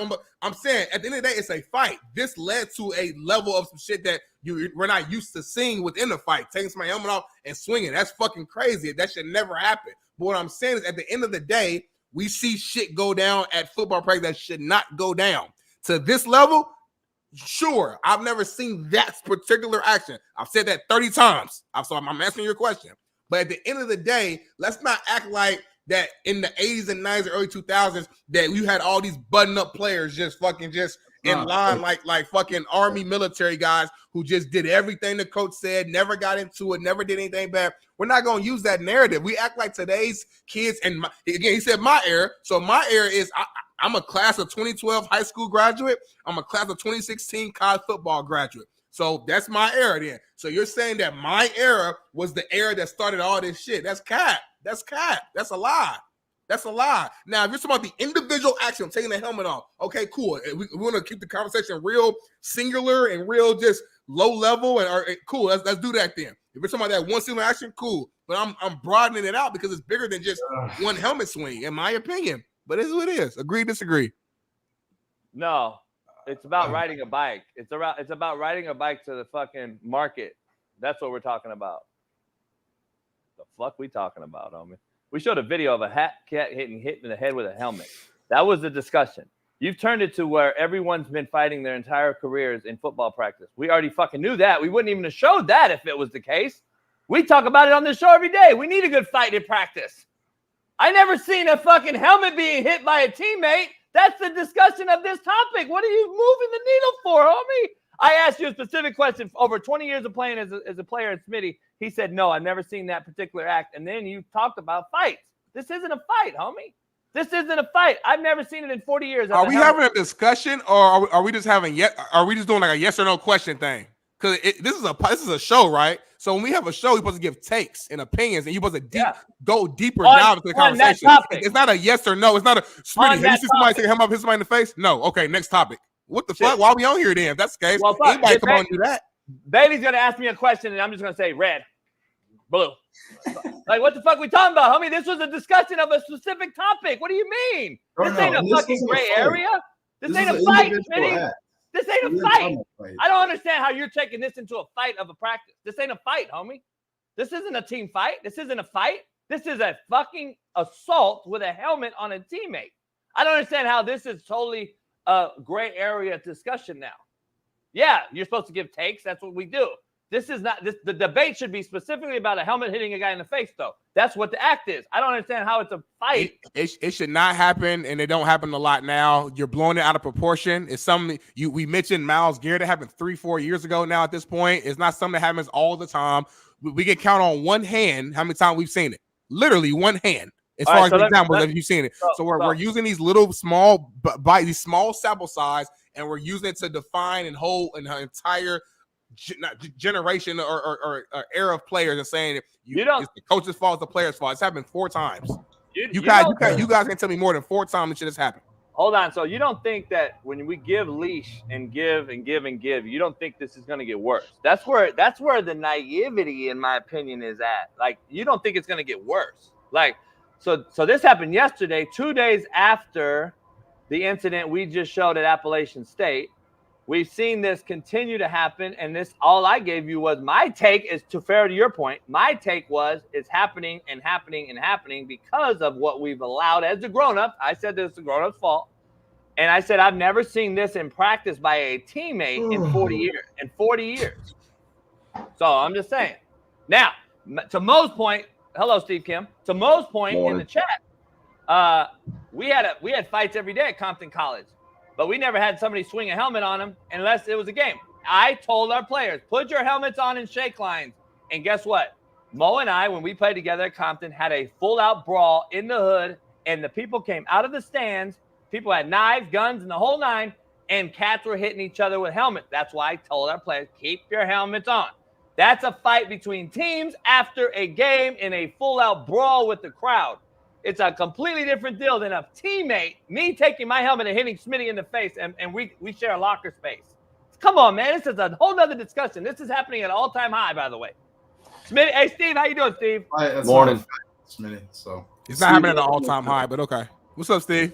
Morning. You all right? Yeah, guys, I'm waiting here. Guys, I'm just going to tell you a pet peeve of mine when I'm on any show. When I'm on, I'm on. No doubt. No doubt. You know. Hey, no doubt. I didn't know you were on. Hey, Steve, real quick, what is your take on helmets getting hit in each other's face in practice by a teammate? Well, the teammate thing is a little bit different, but look, there's probably less on-field brawls than there have been. I remember when Miami was Miami, they got into a lot of on-field brawls. I was at a couple of them. San Diego State, 1990 and 92. One of them actually got into the stands a little bit. So the helmet swinging is a new thing. It's a relatively new thing. I think the problem is, like with that situation, when you start swinging on a guy without a helmet, and let's say you just really concuss a guy, you are now starting to deal with some liabilities. I remember Bill Romanowski had a situation with the tight end when he was with the Raiders. He ended up getting sued.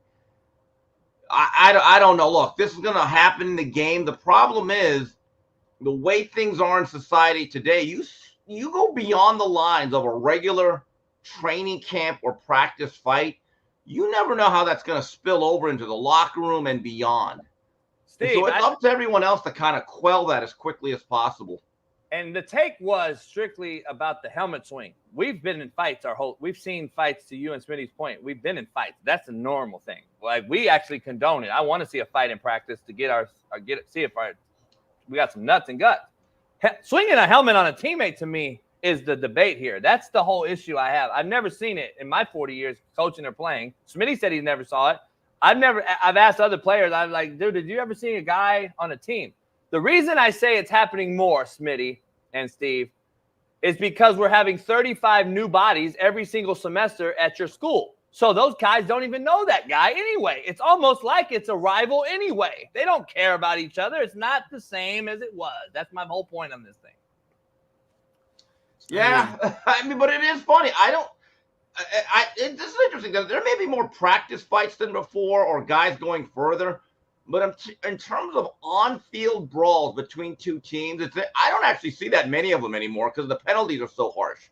I remember Miami played in Colorado, by the way. They call it the Brawl in Boulder. It was right before halftime, and this thing was a full-scale brawl. Guys got their face masks ripped off. Various players got kicked out. It was right before halftime. The greatest brawl I ever saw was 1992, San Diego State. They were at Jack Murphy Stadium. They played Fresno State. This brawl literally went from one end zone to another.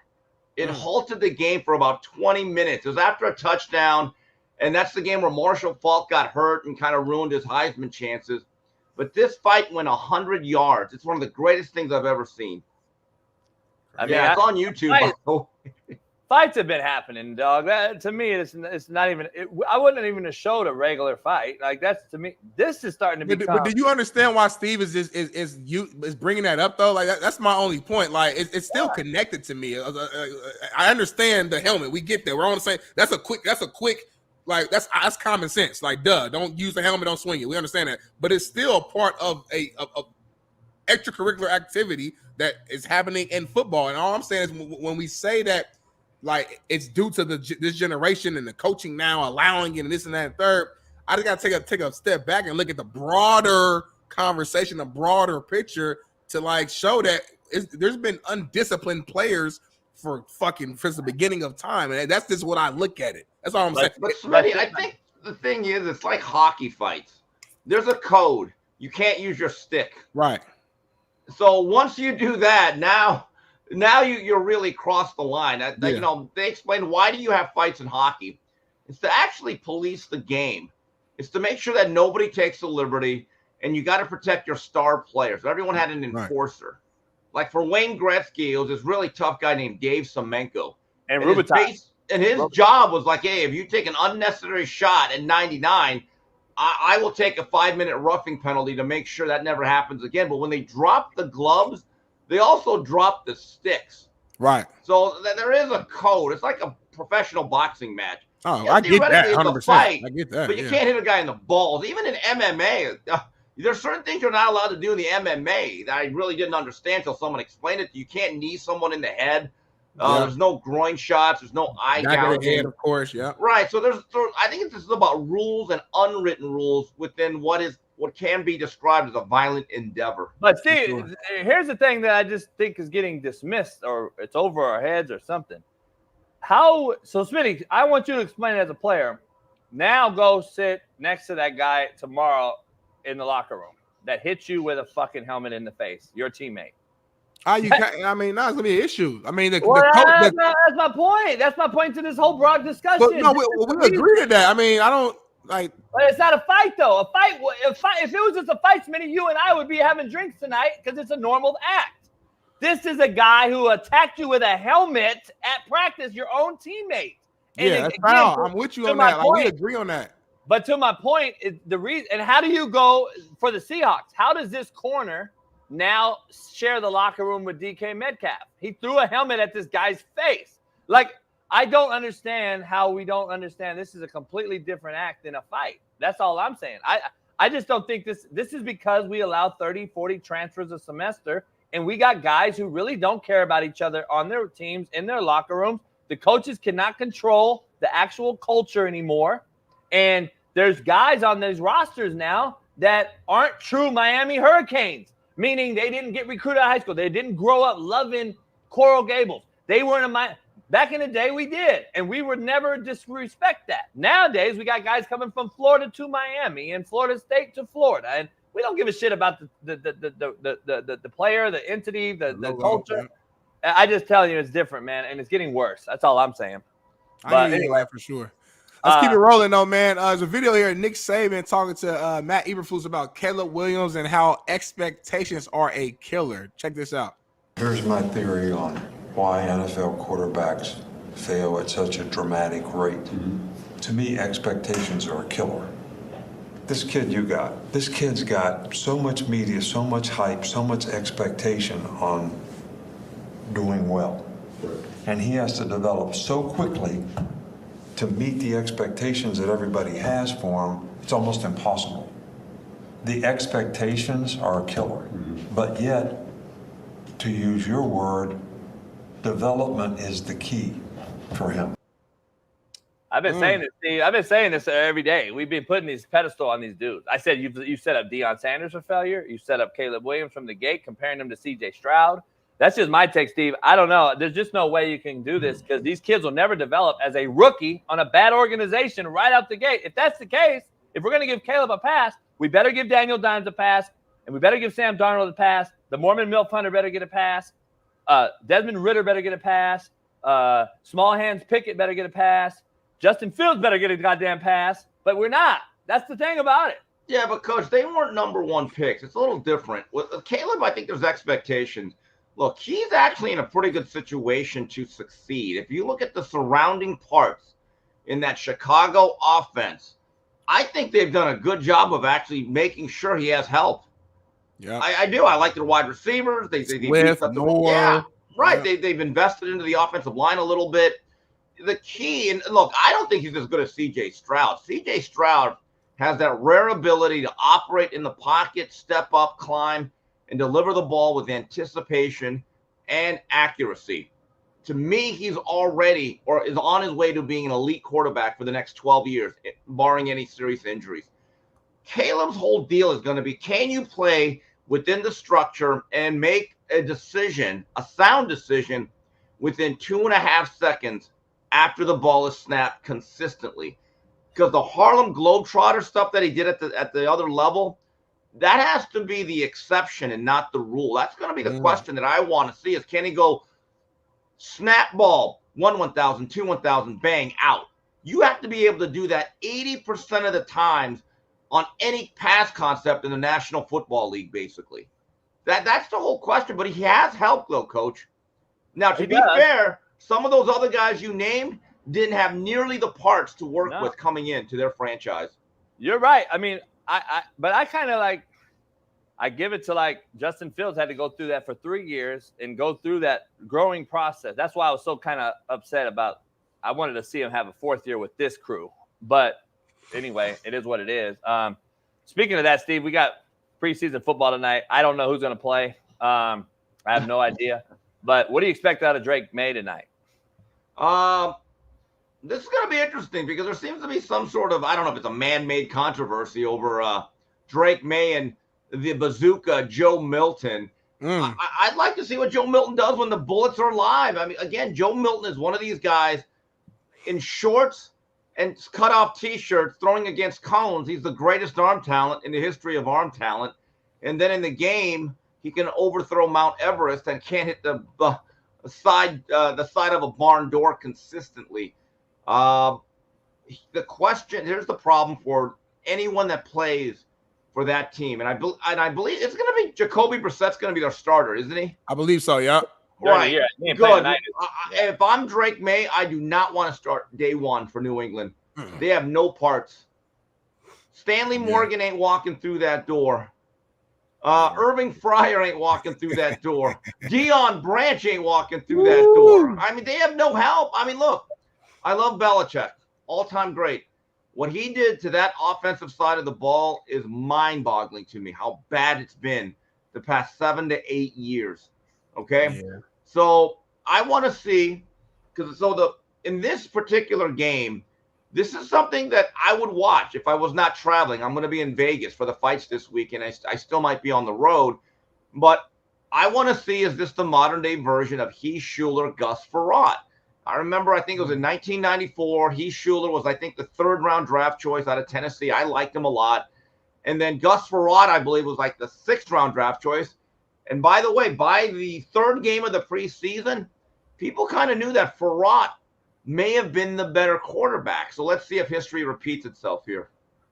We shall see, man. And to your point, I'm looking at the Patriots roster like offensively. I mean, they got, Hunter Henry's okay, Kendrick Bourne's okay, Ramondre Stevenson, but then everybody else. Solid back, but Smitty, I don't even recognize these names, Steve. All these guys, like Hunter Henry at one time should have had a really good career, got banged up every year with the Chargers. Yeah, he was a good tight end, right? Mm-hmm. But every one of that whole receiver room on any other team, they're the 4th guy. Yeah, not even the number 2 guy. Oh, they have KJ Osborne, who, again, I think his role was perfect in Minnesota, playing off Jefferson and maybe even Addison. KJ is a really solid pro, went to Buffalo, then transferred to Miami. He's made a career out of it. I don't think he's a number 1. Right. In fact, I know he's not a number 1, but as a 2 or a 3, he can be effective. I don't know. Again, who is he throwing to? Who's any of them throwing to? I think they still got Juju Smith-Schuster, but he's a shell of himself now. I think. Right. Sell-by dates passed on him. Yeah. And he can't stretch the field. Does not have that speed where you're going to go on top of him and say, we got to put a safety on that. There's nobody that scares you in that room at the skill positions in New England. Hey, Steve, I heard there's a rumor out there. I don't know if it's true or not. but apparently New England threw a bag of money at Ayuk, and apparently he verbally, but and then there's rumors out there that he's still. Right now, I'm reading it on ESPN right now that they're saying that they're still entertaining trades. Like, this is an ongoing issue. If he goes, Ayuk better be careful. You might get your money, but that comes at a cost too. You might lose a lot of games. You're on a Super Bowl caliber squad for at least one more year if you stay in San Francisco. That window's kind of tightening because of the age of that squad. But we saw this with Devontae Adams. He got all the money he wanted. A year later, he wants out, and I'm like, Devontae, you asked for this. Right. You asked for this. Yeah. I hear you. I mean, yesterday it said it was a verbal agreement from the Pittsburgh Steelers that went over to the Niners, but apparently the Steelers, they want to get a wide receiver, or the Niners, want to get a wide receiver as a part of the trade as well. And I think that might have slowed things down there. I don't hate him in Pittsburgh. I think Pittsburgh, he actually do well. Pittsburgh is a team that is not a million miles away from being a contender. Right. Exactly. New England is. That's the difference. And you're already a guy, Ayuk. You're not getting that many more years. He's right in his prime. But you know what comes after your prime? The descent. So if you spent the first half of your life as a National Football League player winning games, being involved in really important contests. You play primetime games. You're in the playoffs. You're productive. Great system. A lot of help around you. And you're saying, okay, but I want my 30+ million a year. Great.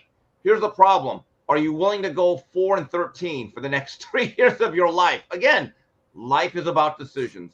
Hey, Steve, I know Smitty and Bailey has got some questions for you that you may get asked on Whitlock later. I don't know, but I got to go back to one that you may get asked by Whitlock. This Harbaugh thing that I led the show off with, the NCAA has punished him for 4 years, why he's not ever going to probably coach again anyway. Like, is the NCAA at this point just a laughing stock? And reaching and continuing to just because they didn't like this guy. The coaches didn't like this guy. I know how that is because I was, blackballed for the same reason. He won. They didn't like him, but his players like him, and he won. And now they're just, I don't know. What is this about? Well, I mean, the NCAA is becoming a toothless tiger. I think within 5 years, this organization may hold no influence. I don't know what really to say unless the NFL is willing to say, hey, Jim, we are going to take up that penalty too. I know that they've said we're not an asylum league, but it is what it is. I think this basically seals the fact that the Charger job will probably be the last one Harbaugh has, or one of them, but he's never going back to college. His mission was to make sure that his alma mater was back where they needed to be, and he took them to incredible heights. 3 straight victories over a loaded Ohio State program, 3 straight playoffs, and then you cap it off with a national title. I think in the deepest recesses of any Michigan man's mind, even if you get some penalties and you give up some scholarships and Shamar Moore has to deal with it for the next 2 to 3 years, if you ask them, was it worth it? I believe most would say, hail to the victors. Yes. All day long. I just hate that they're punishing these kids and Coach Moore now for something that he's already kind of been punished for. Like, it's already happened already. I don't understand. And this is, to my understanding too, JB, this isn't even connected to the sign stealing part. They haven't got to that yet. This is for the off-season recruiting stuff, I guess, during the COVID period.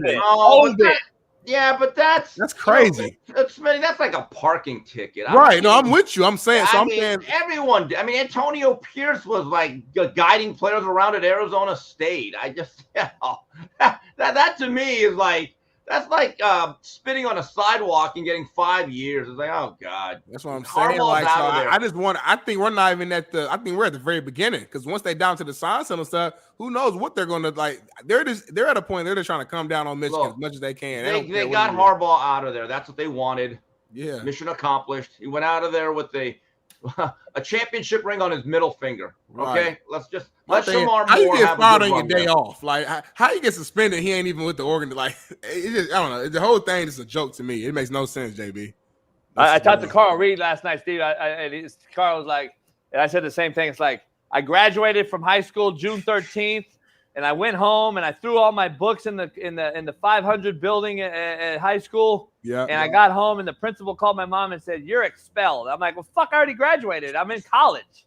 Like, it makes zero sense to me. Like, it's the dumbest shit I've ever seen. The NCAA just is cringeworthy at this point. I don't know. I just get it.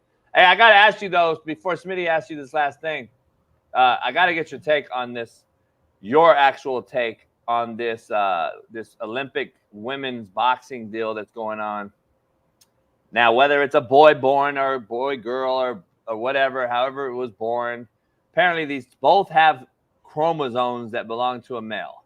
I don't know the whole scenario scientifically, but obviously if we have to question it, something's wrong. What's going on with this? And do you know anything about this? Or I haven't watched 1 minute of the Olympics outside of some track and field in Victor Conte's room last week. All I can really say is this. I think the hypocrisy and the moving of the goalposts by certain people is very curious.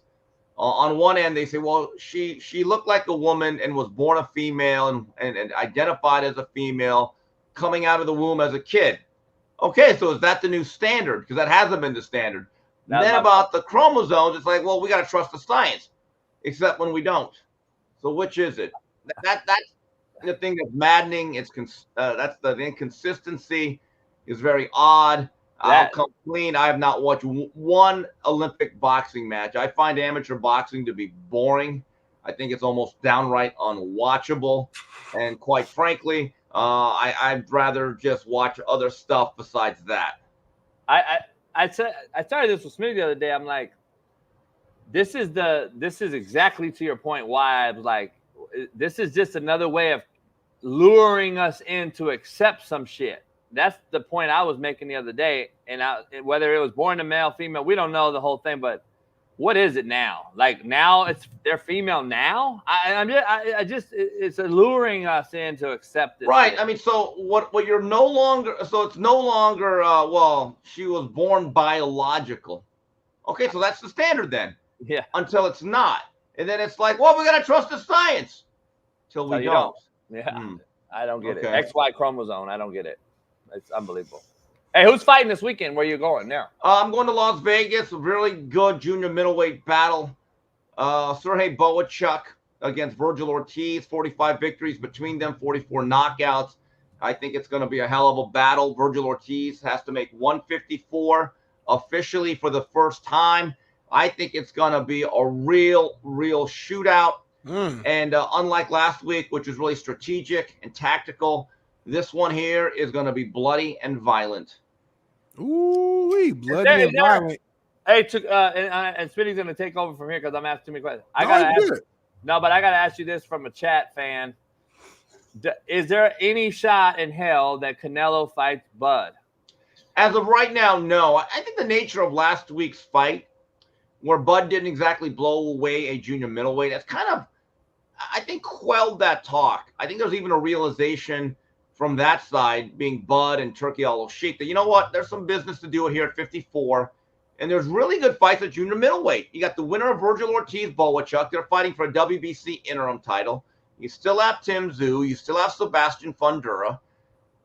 So I would like to see Bud stick around in 54 and try to go undisputed there.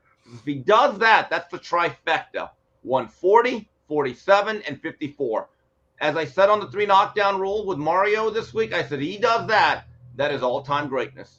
He's one of the all-time greats.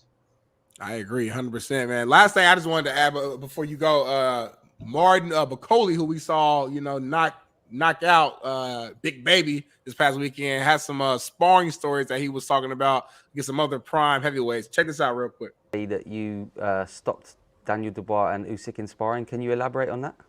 They never come back to say that I'm lying because they know it's the truth. And because, when you go to spar someone in the gym, so you're not allowed to record it, because if I was allowed, I was going to pause the video. And I'm happy because nobody can, say that I'm lying, so it's true. And I don't lie because I need a fight. I want a big fight. They're avoiding me now. They know reason why. So I should tell people why they're avoiding me, because they know what happened in the gym. So now they're avoiding me. And now people see that I'm telling the truth. and now we need to fight. So. Do you There you remember go, the man. shot specifically? We can stop it there. Hey, Steve, is that the big hitter that knocked out the dude last week? Big baby, yep.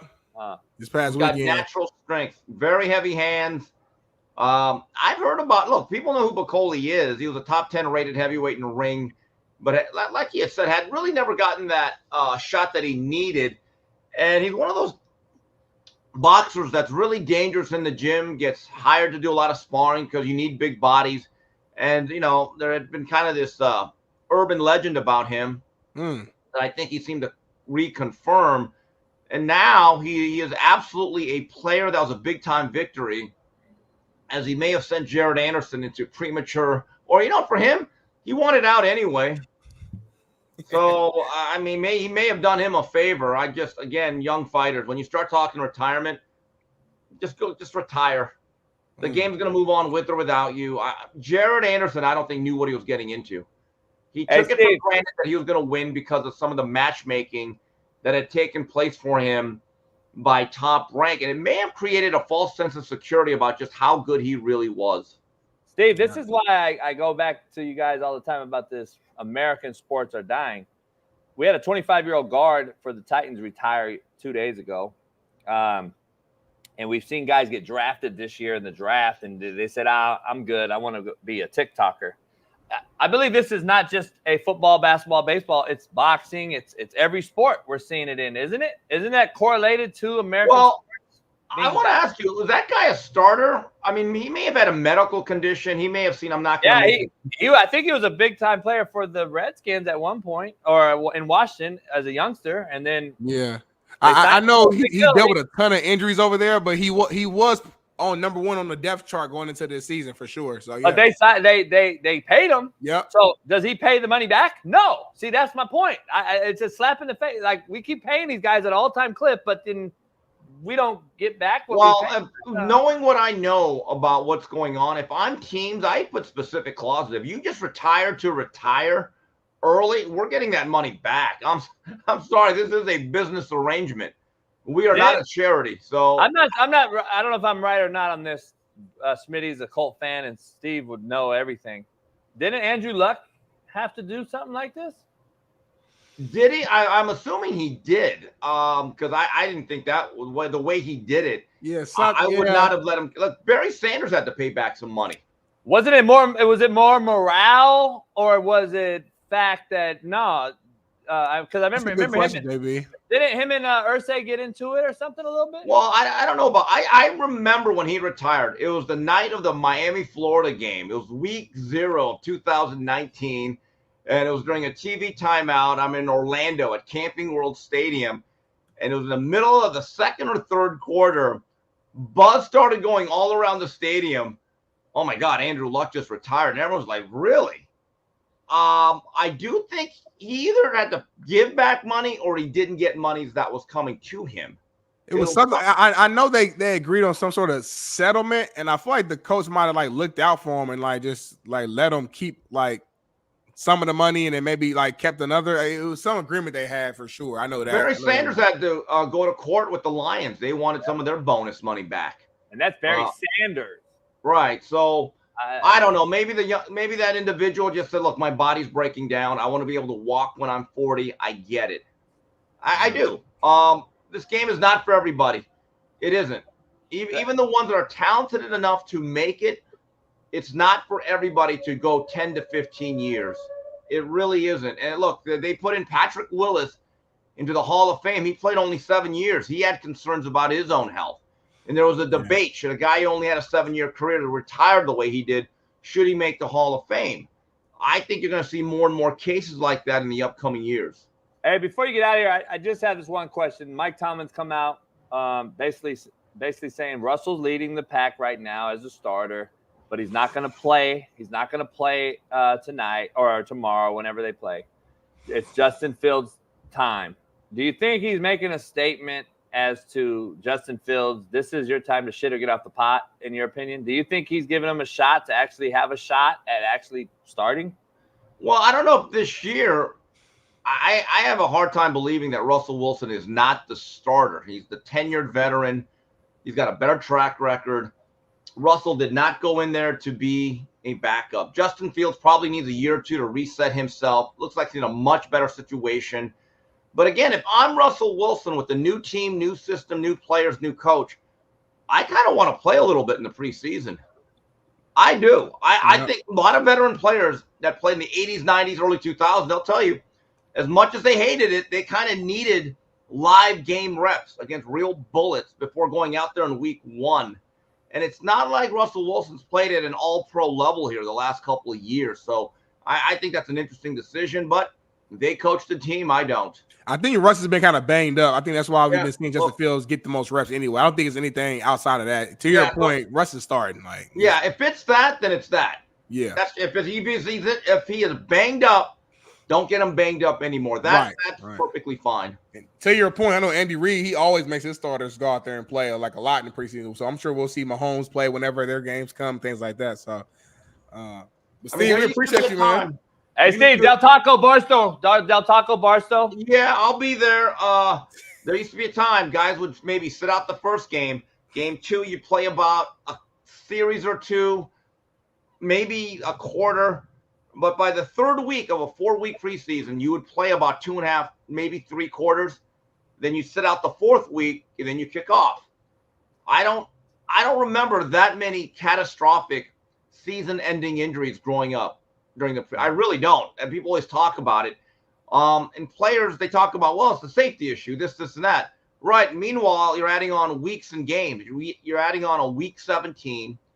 And another thing that's really interesting, I was reading a week or 2 ago with Sharp Football Analysis. Guys, very good. With these new platforms like Netflix coming into the fold, you're going to have teams now playing 3 games in like 13, 14 days. Because there's like Wednesday night games for Christmas. Thursday. So, right. So that's a factor, by the way, when you bet, is that rest time. These teams coming off short weeks later in the year, and now the short weeks are even shorter and more compressed over 2-3 games. That's a trend everyone should look at. Again, so you don't care about player safety then? No. Okay. 900 injuries, Steve. That's all I got to say. All-time high. 900 last year. Like, I don't need to say nothing else. It's crazy. But we're in a league that doesn't let you be as savage or as vicious as you used to be. They don't hit at practice. They don't do 2-a-days.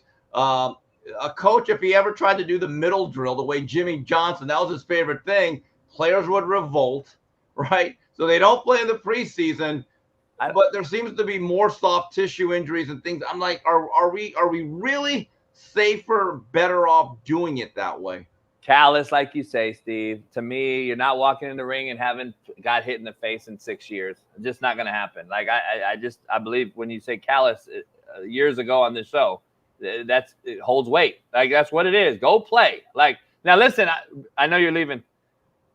University of Texas lost their starting running back yesterday. Huge loss. I know that should be. Probably CJ Baxter's an NFL back, and they lost him, and it goes back to our debate on this show.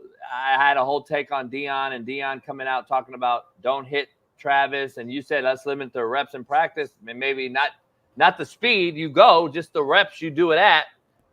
Texas lost that guy, and it's football, man. I'm not going to apologize for it because it's football. This is what happens. Like.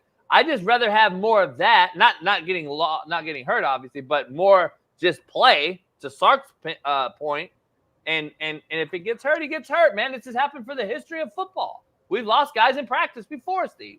Yeah, I mean, CJ was going to have a breakout year given the fact Texas lost a lot on the outside. A lot. But they have a really good offensive line with NFL guys in front of him. And you got to take some of the pressure off Quinn Ewers. You know, Baxter in his recruiting cycle was a top 10 player, top 2-3 back. I think, Steve, correct me if I'm wrong, I think he was the first freshman to start since Ricky Williams last year, right? And running back, well, I'd have to look at the Texas annals, but, I mean, he was a talented guy. He was a guy that immediately when he stepped on, you knew, number one, he's not redshirting, and number two, he's a 3-and-out guy, or he was, and he'll be in the National Football League. And I thought he was going to play a more impactful role because they don't have Xavier Worthy. They don't have Adonai Mitchell. Sanders, the really athletic tight end, they're all gone. They're all at the next level. Now, again, Texas hit the portal pretty hard. They restocked that position, but again, the running game is a quarterback's best friend, and you lost a game breaker. So there is no minimizing that loss for the Longhorns. Yeah, it's like to me, the issue I see with the Bengals is Burrow losing Mixon, pass catching guy out of the backfield. I'm curious if that hurts Cincinnati more than it does help them with the other addition. So I don't know. He was always underused, though, Coach. I thought Mixon was always underused by Cincinnati, and he's with the Houston Texans now, right? Yeah. Oh, that's going to be good for C.J. Stroud. Houston, you have no problems. I think Houston. I don't think they're a fluke, Coach. I'm telling you, I like that nucleus. They got a good young coach. They got a franchise quarterback. Will Anderson was solid. They're loaded. Back. I like that team. I can't wait for Palooza when we got all the TVs on in here and we're watching CJ again as we did last year in here as a rookie, and we were like, damn, he's already better than Lamar. But look, let me ask you this. Steve, that's not what the rest of the NFL players think about Lamar Jackson. Yeah, it is. Well, it's not. We got the NFL top 100 players list. He's number 2 on the list. But as you head to Del Taco and Barstow, Steve,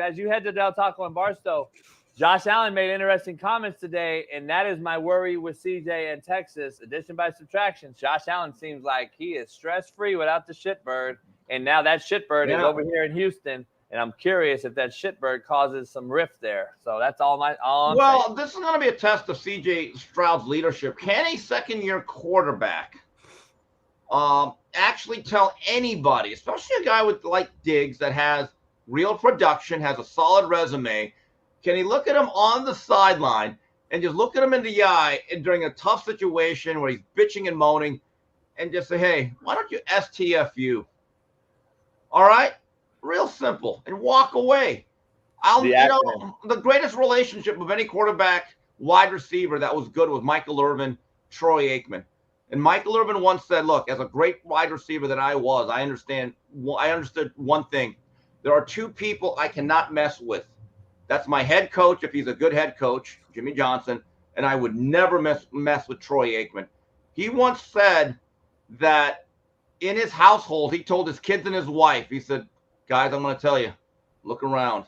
They're like, what? See that swimming pool we swim in? They're like, yeah. He goes, son, you see that video game that you play? Yeah. He goes, honey, all those purses and dresses that you like to buy on my credit card? They go, yeah. I just want you to know, Troy Aikman had a lot to do with this. We will speak very highly of Troy Aikman in this house. He goes, I've told my mom in arguments, Mom, if it came down to you and Troy, I'm not so sure whose side I'd be on. He was kind of kidding, but I think he was serious. Like, hell yeah. So, you better respect that quarterback as a wide receiver because he can put you in a different tax bracket. One of the funniest stories ever, they're in Dallas with Dion and Mike. Mike's in the locker room doing something, and then Dion comes in and goes, hey, Michael, man, you got to talk to Troy. He goes, what happened? He goes, well, me and Troy. He goes, Dion, if you just got into an argument or have a disagreement with Troy Aikman, I just want you to know. He goes, what's that? He goes, we are boys, me and you. He goes, but that is my quarterback. So I suggest you go in there and apologize to Mr. Aikman because I am not on your side here. And Dion looked at him, are you serious? He goes, I've never been more serious in my life because if you upset Troy, I'm not that happy with you either. Now carry on. See, because Michael Irvin was a serious human being. That's a serious person. That's a real football the playmaker. No, he one time said if I ran a route and Troy Aikman threw a 3-hopper, he goes, I would never get on Troy's butt. I'd say, Troy, I want to apologize for that route I just ran. I'm going to run it even better. He goes, why in the world would you get on a guy who's making me drive a nice car and living in a 3-story mansion? He goes, I'm not bitching at that guy. So that is the challenge for C.J. Stroud. In any way you want to do it, if Stephon Diggs is going to do his pouty routine, say, hey, Stephon, here's the thing. I got Nico Collins and Tank. You're a luxury. You're not a necessity. Keep that in mind. Mitchie looks good, too, I hear. Oh, boy.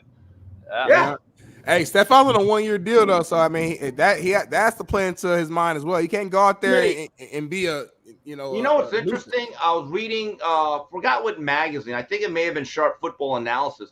If you look at the breakdown of Stephon Diggs' year last year, the first month and a half, he was putting up 100-yard games pretty consistently. The last 8-9 weeks, he tailed off. You may want to chart that. He might. There may have been a belief in Buffalo that he's a declining player, and the juice is no longer worth that particular squeeze. Do you guys think he's the number one there though? Like week No, one, it's week Nico. one he won't be. If you're going by track record, maybe Stephon Diggs is, but Nico Collins had a great chemistry, and Tank Dell, as long as he gets home and away from the pool parties by 10 o'clock, he'll be fine.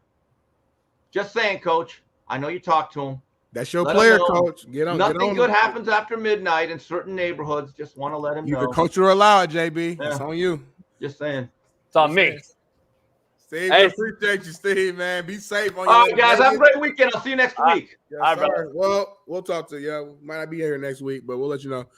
Man, Steve Kim, man. Clap it for Steve.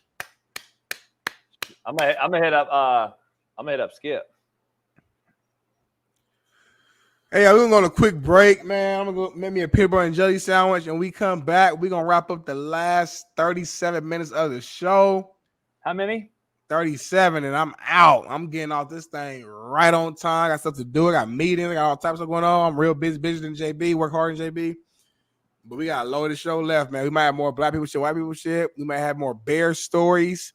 We might have, I don't know what we might have. AE might join the show out of nowhere. We might let the fans call in today, but you got to be here to find out. Give us a quick 3 to 5 minute break. We're going to be right back. Don't you go nowhere.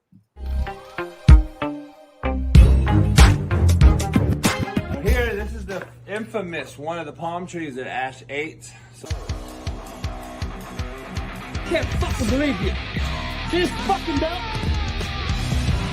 You see this? Who just eats a whole fucking palm tree, man? You guys are fucking shitting. Just fucking unearthed the motherfucker. Ate the whole fucking thing. Like, who eats a whole fucking palm tree? Like, you fucking shitting me? Are you fucking shitting me? Now, let's check now. Who did it? I'm gonna look at the fucking camera. Who fucking did it? Sit down. Sit down. Sit. Sit down. Now, do we understand each other? Excuse me. There is no more fucking up palm trees. I'm tired of spending all this money, and now I've created a whole fucking barricade for you. So I don't want to have to dig this bitch out. I'm fucking dead. I'm old. My back hurts. I'm fucking stiff as a porn dick. Come here. Sit down. Sit down. Boy, if you don't sit your ass down. Now, you come over here with me. Come on. Here's what I had to do to fucking stop you. And I got a better, beautiful, bigger tree. So now we are shitting in tall grass. Replanted it, bitch. Soiled it up. Put a little trellis in here. Put a bunch of fucking stones. Look like Stonehenge around this bitch. And now, Ash, are you gonna fucking try to dig this bitch out? Are you gonna do this? Are you gonna do this again? So I had to. Ash, remember this? Remember you ate this? Did you do this? He ate once. I put this little moat around it. And just a sitting area. Come over here. We got the plastic basketball court and driving range. So if I ever want to pull out the big dog, that's our net. All we do is just slap down our driving range, you know. Bam, swing away. And that's where we swing into the net. Jimmy crack corn on this hoop. And here's my RV parking where I park the whips. Let's take you out and show you a few. Out these double gates, I'll show you a few cars. Come on out. So right here, of course, is the bad boy. The last year they made this Cadillac EXT, one of a kind. Can't find these anywhere.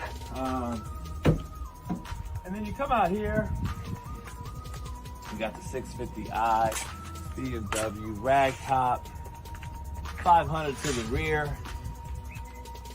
white interior. You know, you can't beat it. This is my baby though, my truck. Full sound, custom sound system in both. Top notch, only as I do. And obviously, this is my crib. Peace.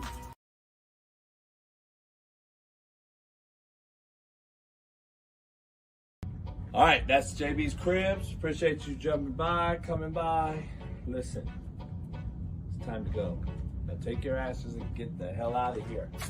I'm about to go cook some slapstick tri-tip. It's been a pleasure. Now go home. Peace.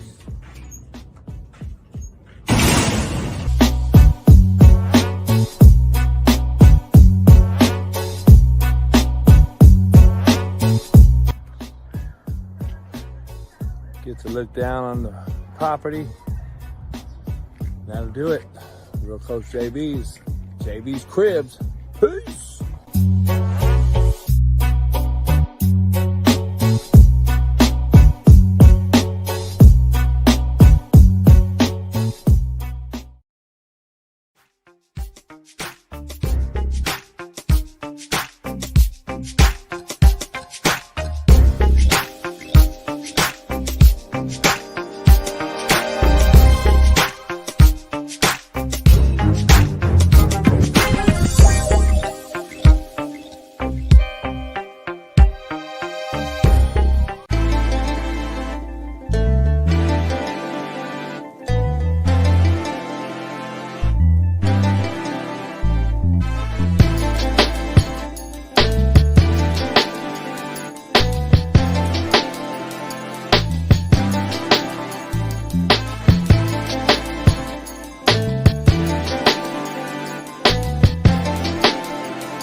Coach Joe, the head women's basketball coach of the Ole Miss Rebels. Clap it up.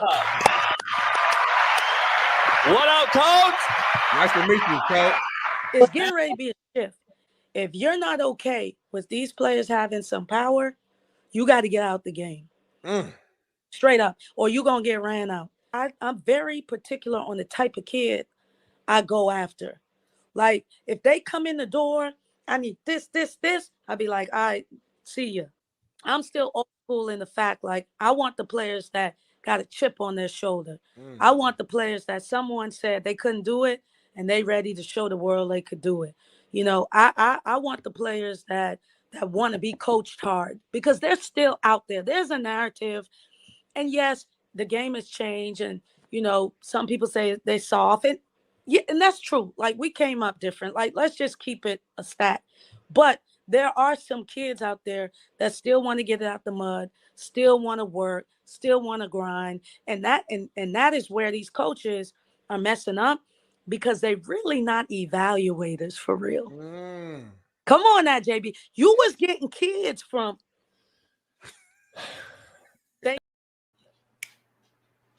Yes, sir. I got people at the house, man, so I'm dealing with some shit. I got a kitchen being redone. Got a lot of shit going on, man. A lot of shit going on right now. So at the crib, so you know, getting there little by little. I was late. Smitty's extra late. BPS. Baby, we got any BPS shit? Bailey, just show Smitty. And that's BPS.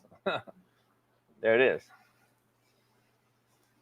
I'm always on time. Now I have to go downstairs. So what happens is, so my wife, again, she's a nurse. She works night shift. And we have the tandem parking. You LA folks know what I'm talking about. So a lot of times, like, she gets off work. You guys will hear her come in. She tries to go shower, and she's ready to go to sleep pretty quick because she's been at work all night. And I gotta either I gotta go out there and move her car, park to the side, move my car, do all this moving around so I can get out and I can do my stuff. Or sometimes she'll go down there, half sleep, and move her car. So what I did today is before she comes home, went ahead and just moved my car outside of the little garage at a certain little side area, just so when she comes home, she can park, boom, and we can avoid all that stuff. So that's why I was a little late. Just trying to think ahead, so to benefit my wife. That's all. Why are people always so worried about what I do and my money I make? I'm trying to figure it out. Smitty says he ain't getting paid, but Coach getting a new kitchen. And I got a new truck. By the way, I pay tax and license on it's called a dealer tag deal. It's called a celebrity dealer tag. So, by the way, I didn't buy the $70,000 truck. I get a free truck for a year. And then after the year, guess what happens? I have the option to turn it in or keep it. I got a Maserati. I got a BMW. I got a lot of things that way. Just because you ain't me, don't be mad at me, homie. Number one, by the way, I don't know if you realize this, but I'm not Pat McAfee YouTube, okay? Since Bailey has arrived, we've actually made more money on YouTube than I have before. That's a test to Smitty as my co-host, just so we're clear. That's not my income, you fucking idiots. I have 17,000 different revenue streams, by the way. Still have a whiskey and a cigar line that I make pretty decent money on every single month, by the way. I still have royalties on a book deal that I signed that I still make decent money on, by the way. I also do a lot of other things that you don't need to know about. And this show brings me very small amount of money towards my lively bills, my day-to-day bills. This thing would not pay for it. Just FYI out there, all you fuck boys. So Smitty and I are trying to make this show our salary. We're not there yet, you dumb fucking idiots. So don't check my pockets, you fucking idiot. Anyway. No, JB actually, he won't say it, but JB does pay me, by the way. So when I can, we keep it real, Smitty. You know me. If I get money, I send it to you. So all the time. People and don't it's been time I told JB, I'm like, JB. They don't know. I'm like, JB, don't send. That's how I'm telling JB, don't send me money because, I understand, he's like, nah, homie, here. So that's what I'm saying. And I'm gonna be real with y'all. Smitty, cool, man. I know I could play myself, but I am at Fox. Also, I'm a hustler too. I got other stuff that I do on the side, freelance social media stuff I do. I just signed a new little deal that it became official. So that's about to. So I'm good when I'm trying to tell y'all. I'm good over here. Wait, hold up. You signed a deal with what? Where my money at? A social media freelance deal. I'm also running somebody's account during football season. Where my money is? I don't say no names up, but. Can I get money on it? I'm gonna run their account, the personal page, and another page. I'm getting paid a good little bag. So what I mean? Smitty, read this. Just ask Pat Perez for money. I don't get it. Smitty, can you go ask Colin Cowherd for some money today? I'm gonna try to do it right now. As soon as I get the word, I'm gonna ask him. I'm gonna ask Colin. I'm gonna ask everybody. I'm gonna go to Colin, Joy, Shady, everybody. I'm just gonna ask them and see what they say. Do you know I have seriously, I'm luxury enough to know about 6 billionaires, 6 that I actually can call and text. And I know multiple millionaires, like a lot, right? Yeah, I know a lot of millionaires. I don't know no billionaires, I don't think. All millionaires.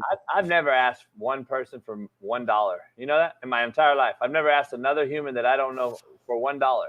Other than my mama or my daddy when I was young. Never have I asked for $1 from anybody. And people always hit me up with the same bitch shit like this. Yo, why don't you have Pat Perez and Pat McAfee? The fucking, I would feel like a fucking pussy, cowardly nobody if I had to ask somebody for some money. Just on GP, just to, I'm with you. Homie, JB, you could ask him to start up and buy you a studio and pay him back and blah, blah, blah. Shut the fuck up.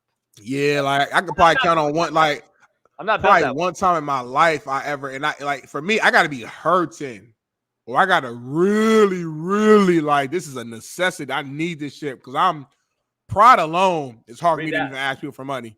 I don't understand. Your friends are rich. You should retire. They owe you money. All right, he's playing around now. It gets off my screen.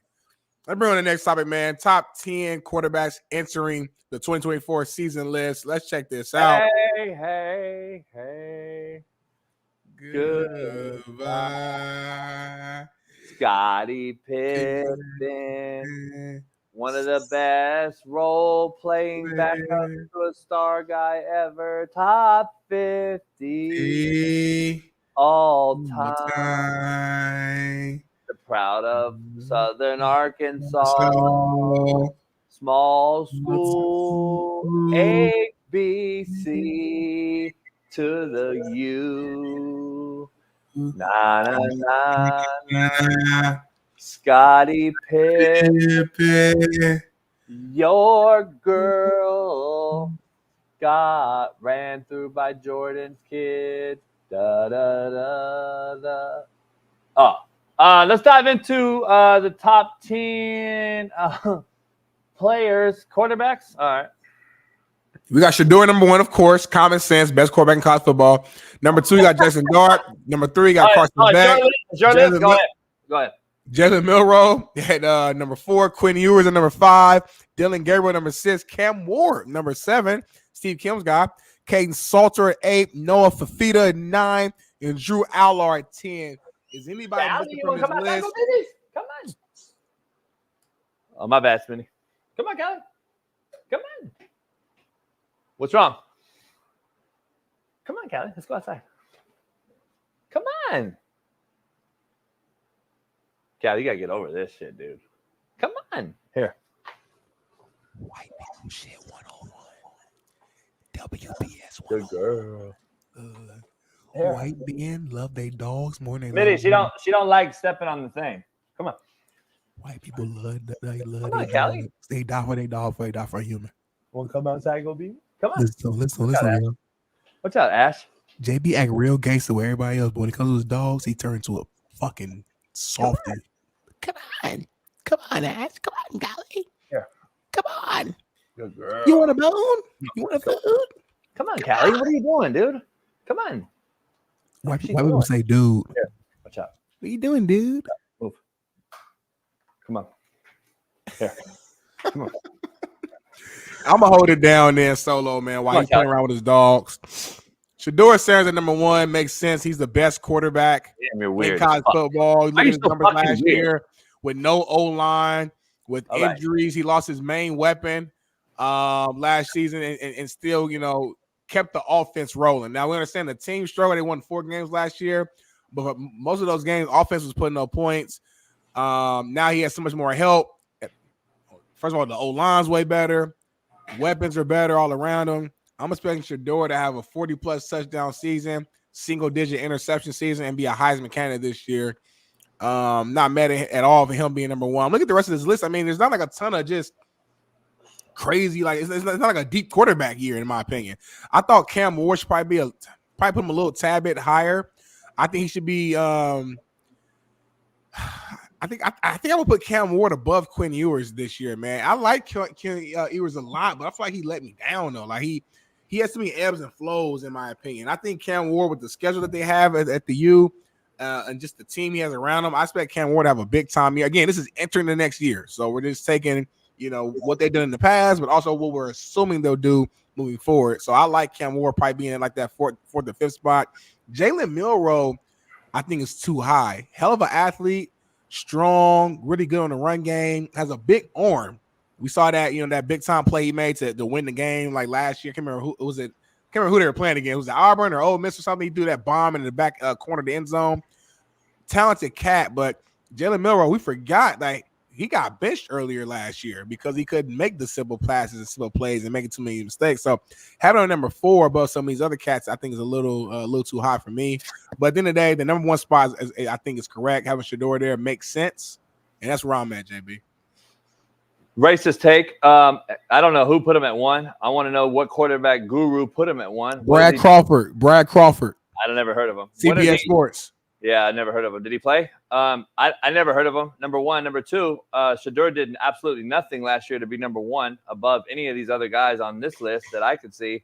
Number one, the biggest slap in the face is Noah Fafita. I would put him at number one. Fafita. I would put him at number one. Actually, Fulfill the fish. He would be the most NFL ready guy that I see on that list, other than probably Quinn Ewers. I don't know how you put a guy above Quinn Ewers, who won big time games and big time moments and went to the college playoff deep into the run. You put a Shedeur Sanders above him. It's crazy talk. Crazy talk. Jalen Milroe should be way lower, in my opinion. I'd put him way down the list. Carson Beck is probably looked at, if you ask most professionals in this business, as the best in college football, if we're just talking college. And then Jackson Dart, USC guy. Lane Kiffin is a great quarterback guy.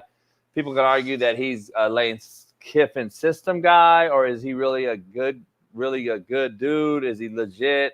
I think he's pretty good. I don't know. I think it's half system, half talent, but he's actually produced. And then Dylan Gabriel is at a new school again, but he's got talent. And then I don't know. But Shedeur is definitely not the best ready quarterback for the NFL, and that's how I would judge it. That's just me judging it. Aller, the 10th seed guy there, Penn State. I don't like him at all. I don't think he's very good. So that's probably right there. But Fafita to be at 9 is a slap in the face. And for what he did last year, late in the year, plus if you project this and break it down like a real analyst should, he has the best receiver in all of college football. So you would automatically have to understand that, okay, this guy has his feet wet last year, balled out, came in as a fill-in role and took the job and never gave it back. And then accompany that with the best receiver in college football. Basically, that Arizona has the guy that Ohio State had last year. Like, let's just be honest. McMillan is a what's his name? Arizona Cardinal now.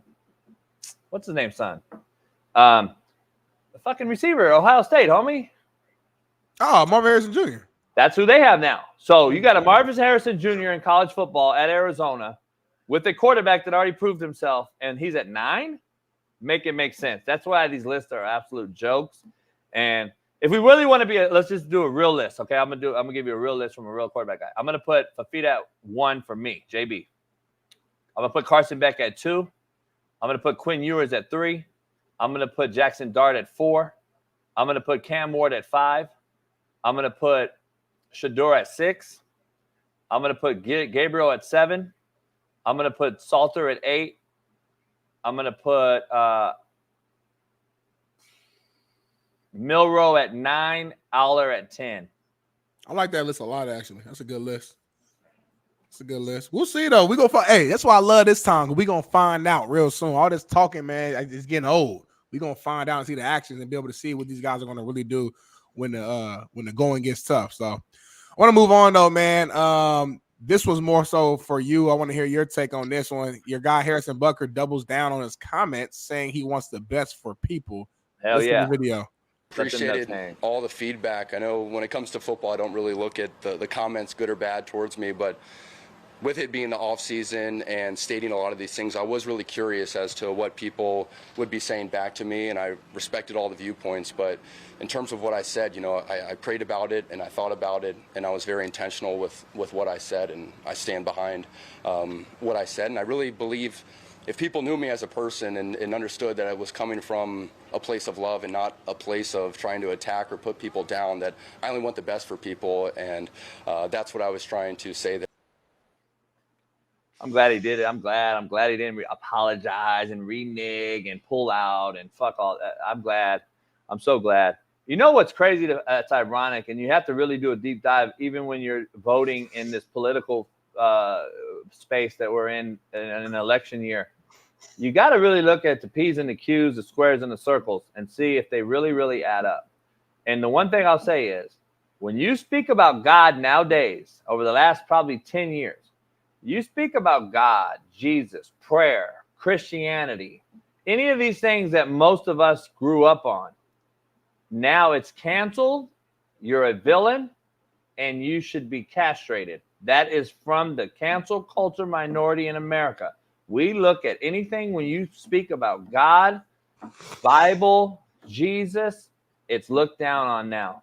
But you got a guy like Tim Walz who's running for VP, who's faked and frauded basically everything he's about. It's being pulled out there. You're actually seeing live actual video of him lying. And then we'll still dismiss that.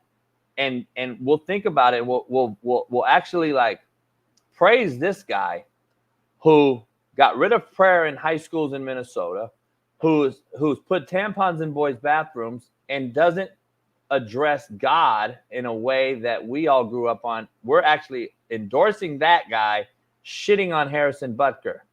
It's fucking wild. You got to really do a deep dive and look at that. God, for some reason, now has become second nature. It's like, it's not even second nature. God and Jesus and the prayer and the Bible and Christianity has become like a fallacy or something. But you'll praise the devil, though, as if he's real. It's fucking wild, bro. Just telling you. I don't think people really forward thinking are really deep thinkers anymore. I think we just see what's on a vertical clip on social media, and then we fucking run with it. It's fucking crazy. It goes both ways. It goes both ways. It's actually crazy, though, that we've eliminated God and done this way. We've gone this way. I'm just telling you. This is a little my 2 cents on that. Upside down world. I'm glad he's standing on business. I'm glad he's standing on business because I know what he really said. I was the first one on this show when it came out that was like, I don't think you guys are really listening to what he said. And I think we've taken that and we've turned his words into a salad. And then we've created this narrative that he's out to get women and he's out to degrade women and he's out to say that women don't belong working and they should only be cleaning the house. It's not what he said at all. And I think we've used that and turned it on him. And it's crazy. And I'm so glad that he praises God. And I'm not even this big church goer, God-fearing God, but I do walk by faith and not by sight.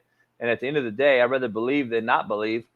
Come Judgment Day, all I know is when this guy is the #1 jersey seller in the NFL, he's made more money this offseason than fucking Travis Kelce and endorsing the shot. And that to me is a sign that God still exists, homeboy. Well, my thing is, listen, stand on what you believe in. So yeah, I like the fact that he stood on it because that's what he believes in. Don't fake it and change it up because you worry about what people are saying. So that's what you believe in, whether people disagree or not. Cool. My main thing with the whole thing was I thought the timing was just poor. Like I didn't think that like at that exact moment at a graduation filled with both obviously men and women, young men and women who are graduating, excited to get to the next step of their lives and use their degree for whatever career or passion they have. I thought the timing was wrong. That's my main thing. If it was like a different setting or different situation, I don't think people would have had the same reaction. Put it like that. I think the fact that it was a graduation is where it's like, damn, it's kind of like damn. Like I think people felt like, well, I'm graduating and now I'm getting told that the thing that you think I'm probably most proud of is just being like a mom, stuff like that. So that's what was my main thing. We got Wido right here. Question for both of us. Smitty, let me pop out for 30 seconds and open my front door. But you're a Christian and you believe in God. That's why I brought that up because that's something that we both need to like look into and be like, man, I don't get it. Hold on. Are you good?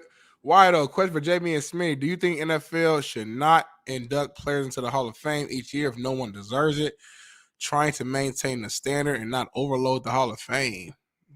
It's a good question, but nah, I don't think you just switch it. I think there's always somebody that deserves it. I know we have players here and there that people like question, like should this guy have gotten in? Should this guy not have gotten in? I get it.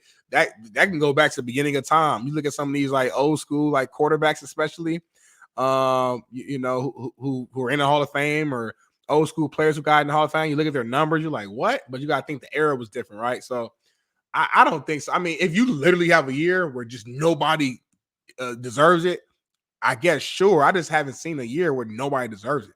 There's going to be question mark for some guys, and that's sports. We're going to debate and talk about who's better, who's worse. But even this year, I look at a guy like Dwight Freeney. He's one of the reasons I wanted to play football and be a defensive lineman.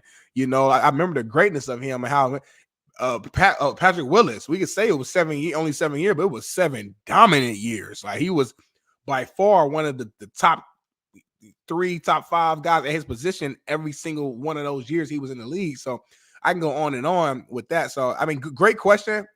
My answer is no.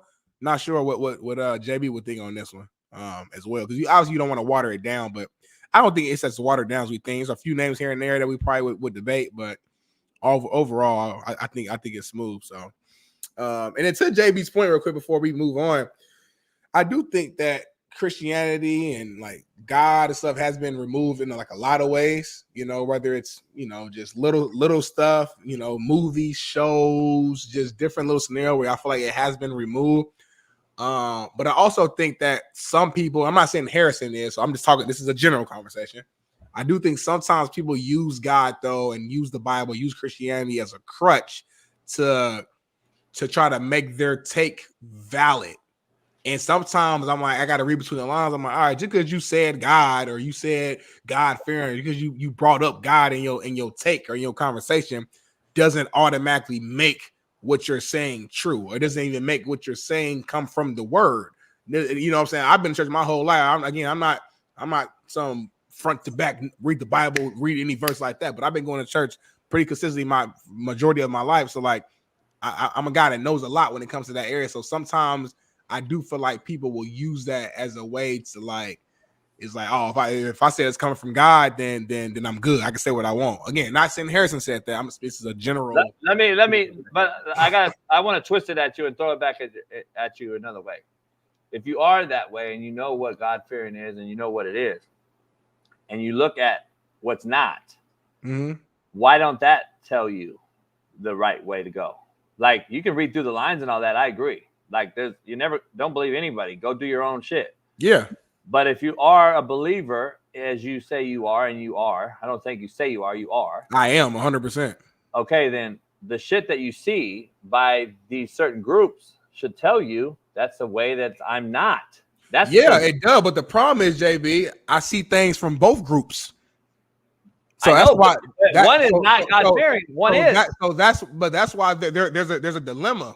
Like when we say stuff like that. Yeah, but one's totally against it. That's why we always argue. I don't see a group as like, oh, this group is just all the way God fearing, do everything by the book. And this guy, this side is the devil. I don't think that. I see. You're not going to have that. That's not what the Bible said. That's not what Jesus. That's not God you're not going to have telling that. people to handle stuff. So that's my issue with the stuff. But you're not going to have that in this world. We live of the earth. We live of the world. We don't right, live exactly. Okay, so you're never going to have that. But you are going to see one group that is basically doing things that you're never going to agree with. That's not even close. As far as I always say, demonic, and when I bring up Newsom and all these things, and you're like, damn, that's a strong word. Why? And all this. And I've given my reason. But there's one side that you're like, okay, I don't agree with castration. I don't agree with boys playing girls. I don't agree with tampons in boys' bathrooms. I don't agree with shared bathrooms. I would never let my daughter or son around that. I don't agree with this trans LGBTQ movement that we're pushing down our throat. I don't believe in boys and girls walking around naked in front of babies. I don't believe in child trafficking. I believe all that right there is demonic. And I know that's one side, the left, that I don't agree with. On the right, if they were doing that, then I would be like, as I am anyway, independent thinker, and stay down the middle, as I do anyway, because of your point. But I know what I'm not with. And that's the left side of this thing on all the reasons I just pointed out. The right side has its own flaws. I agree. But at the same time, it's like, hold on. This is not being pushed down my throat. We're not against the actual Bible when boys and girls are born what they are. That side is not against it. So that's why I'm like, I hear you. I gotta roll with what I know. You know what I mean? I hear you. I just think some of the stuff that you listed is like the far left, and like we're using that to define just. But that's who's running for president. Just like there's some things. There's things on the far right that like what's the shit I brought up to you guys? I forgot the name of it now. Prop whatever it's called. And Bailey and you both was like, come on, like Trump already said he's not doing that. That's some far right stuff. But like if I wanted to, I could be like, well, nah, the right. This was the right belief. You know what I'm saying? So that's the only thing. You agree that that's a far left take. This is exactly who's running for president, though. This is who's endorsing it too. Governor Newsom is a far leftist. So is Kamala Harris. So is her husband, and so is this VP. They're far left. They're not just like President Reagan. This shit is like this has become that demonic side. But anyway, I know Bailey has Joe Klatt's top college preseason top 25, and I want to dive into it before we get out Shout of here. to my guy Joe Klatt. I love Joe. I'm gonna reach out to him and Skip, see if they want to co-host with me. Where you at? Fox. It sounds about right. Ohio State, Georgia, Texas, Oregon, Ole Miss. I'm just looking at the top 10. Really, I mean, you could argue, of course, the last 9th and 10th seed. I can see the U getting into like that 10th seed potentially, but at the end of the day, top 12 is what matters now, right? So like, looking at this, every team that they have in the playoffs, I could see being in the playoff. Like this would make sense, Florida State right there on the outside looking in. Now the one team, and I haven't done enough looking myself to even know like how deep they are, but I wonder, are we like throwing Clemson like off to the wayside too early? And I know they had some couple down years, but that's still Clemson. They still get top recruits. They still got Dabo Swinney, multiple time national champion. I just feel like they may be a little better than being at 22. But what's your thoughts on this? Florida State's too low. Ole Miss is too high. Notre Dame. I thought you were high on Ole Miss this year, though. I am, but this is the team that I think they're putting at 5, putting them up that high this early before they get to see them. That's the team I think that everyone's using as their dark horse. I would put them at 10 and prove to me that they're that team I think they are. Notre Dame should never be that high ever. Alabama's too high in my opinion with the coaching transition. So is Michigan. Even though Michigan's defense is a top tier defense, I don't believe they're a top 7 team offensively or a combination of those two. I think KU is way too low. I think KU should be top 10 or 11. I would put KU above USC. I'd put Penn State probably 12, and I'd probably put Missouri in the top 9 area. And Utah at 9. Is that Utah at 9? Yeah, I think so. I probably would put them down a little just because, again, they're another prove-it-to-me team. I don't know what Cameron Rising is going to do at 36 years old at quarterback. I want to see. Clemson, I'd move way up. Arizona, to me, is wouldn't be in my top 25 because they lost their coach who built everything. They lost a shit ton of players. I don't understand the height of Arizona, but I know why. It's because I just mentioned the top quarterback in America is there. That's my whole take on that. Iowa can't score enough. I don't believe they should be in there. Tennessee and Oklahoma State, I'd probably swap. And then K-State and KU, both teams, I believe, are better than people think. And along with Missouri, I'd bump all 3 of those teams above Notre Dame. KU, K-State, and Missouri should all be ahead of Notre Dame. I would put USC at 25. I'd put A&M.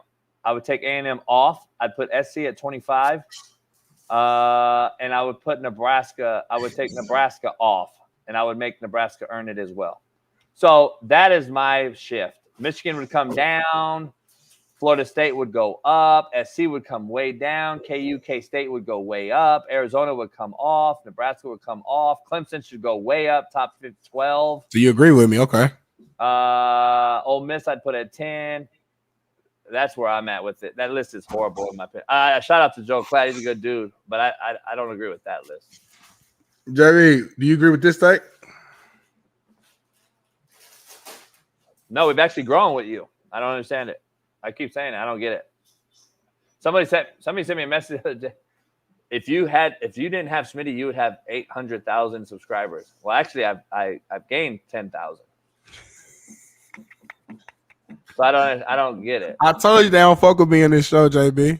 No, only the non-members don't fuck with you. Nah, that's a member. That's Bree Dog. He a member. It's who? That's a member. Bree Dog. That's Bree Dog. That's Big Dog. Big Dog 20. Bree Dog 20. He mad that you eat on the show. Oh, okay.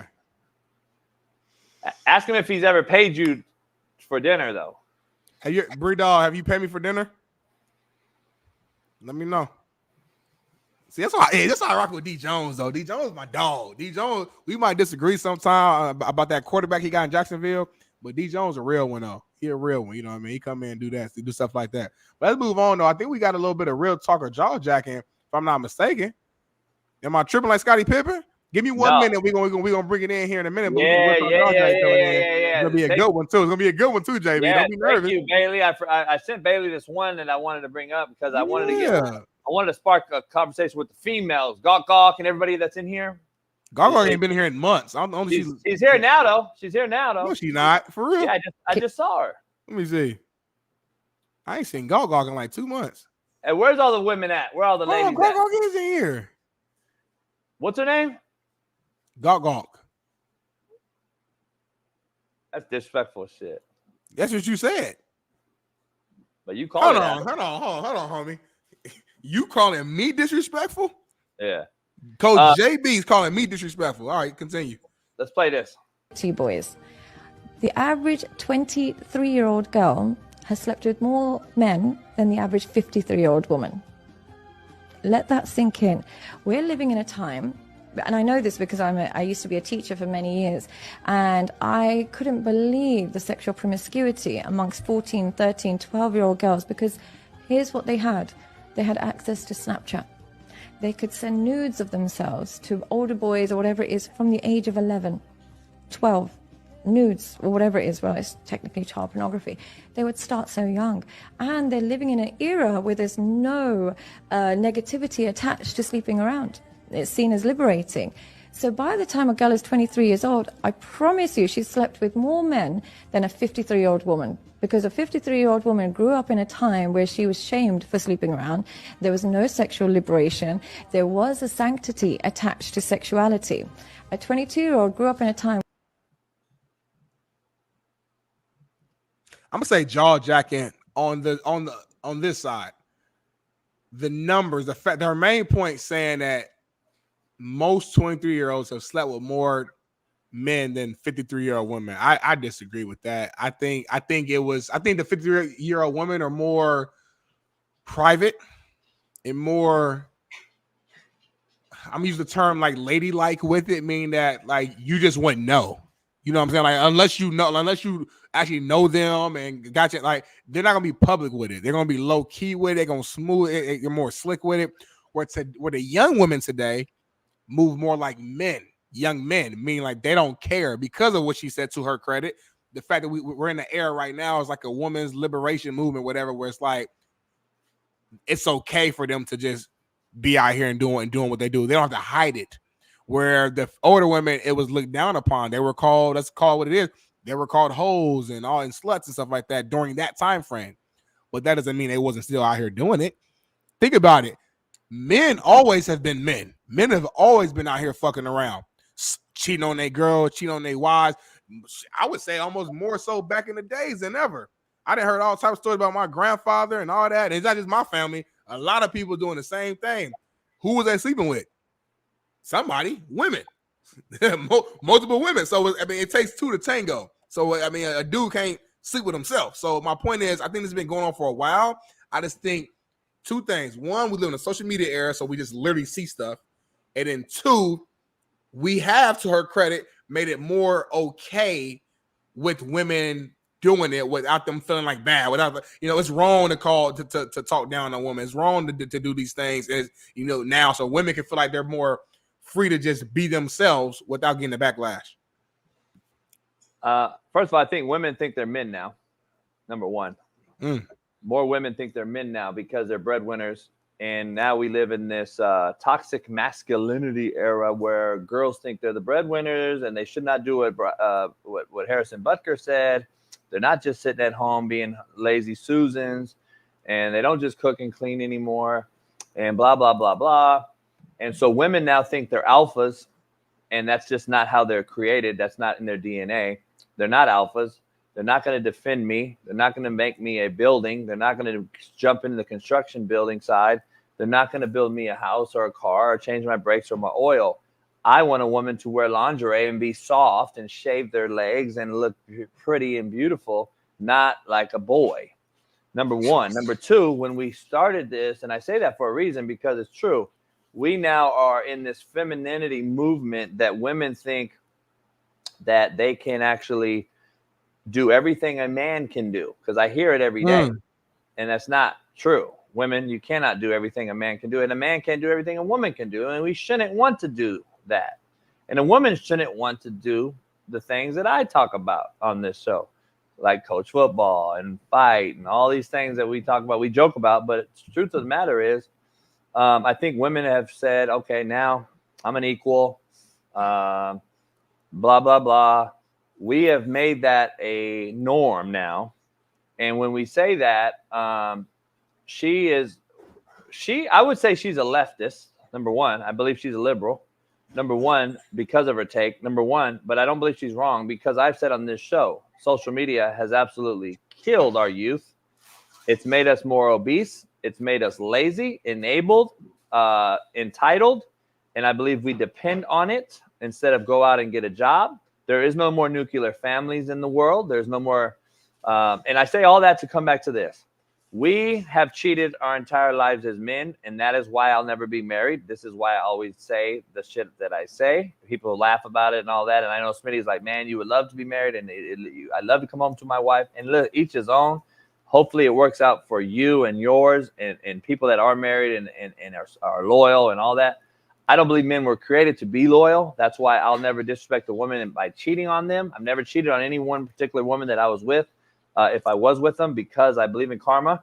But having said that, I know me. I know a man. Men are hunters by nature. We go hunt. That's what we want to do. Women are getting hunted by nature. They want to be the hunted. That's why women cheat more than men.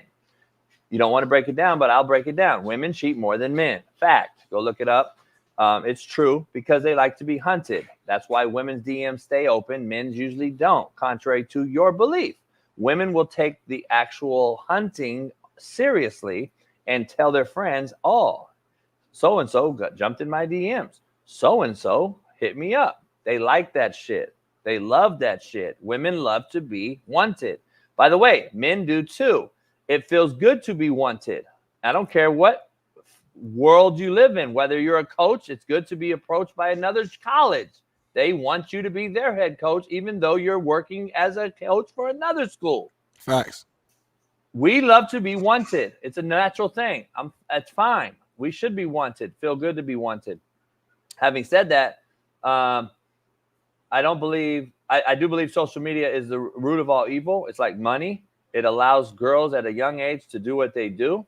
And that's truly what I believe. I think they do send nudes out at a young age. I think that these creepy old men who are hunters love the young, soft element of a young woman. They're creepy as fuck. They'll go after a young woman because the young woman sent out nudes because she can on Snapchat, thinks they get deleted or whatever. I've never been on Snapchat in my life, never even seen the app, but I know how it works. Apparently the shit gets deleted after a certain time. You can't do it. You got to screenshot it. Then they notify you, whatever. I don't know how it works. I know girls have told me this. And I'm like, well, that has opened up Pandora's box with the youth. Our young, innocent girls are being approached by weirdo pedophile fucks. And what it's done is it's created this society that we live in right now that she's discussing. You can't tell me that these girls aren't faster than they've ever been, though. And I'm not knocking them. See, I don't call girls hoes like most men do, because I call myself a hoe as well. I'm not a hypocrite. I call men hoes too. Men are hoes too, Smitty. You know damn well. We're the biggest hoes there are.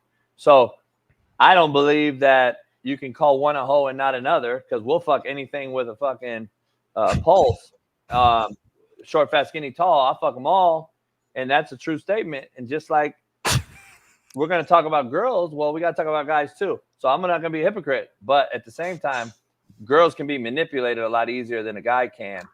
And especially on these apps and social media. So I think it's true. Girls are faster. It's more at their fingertips now to get some,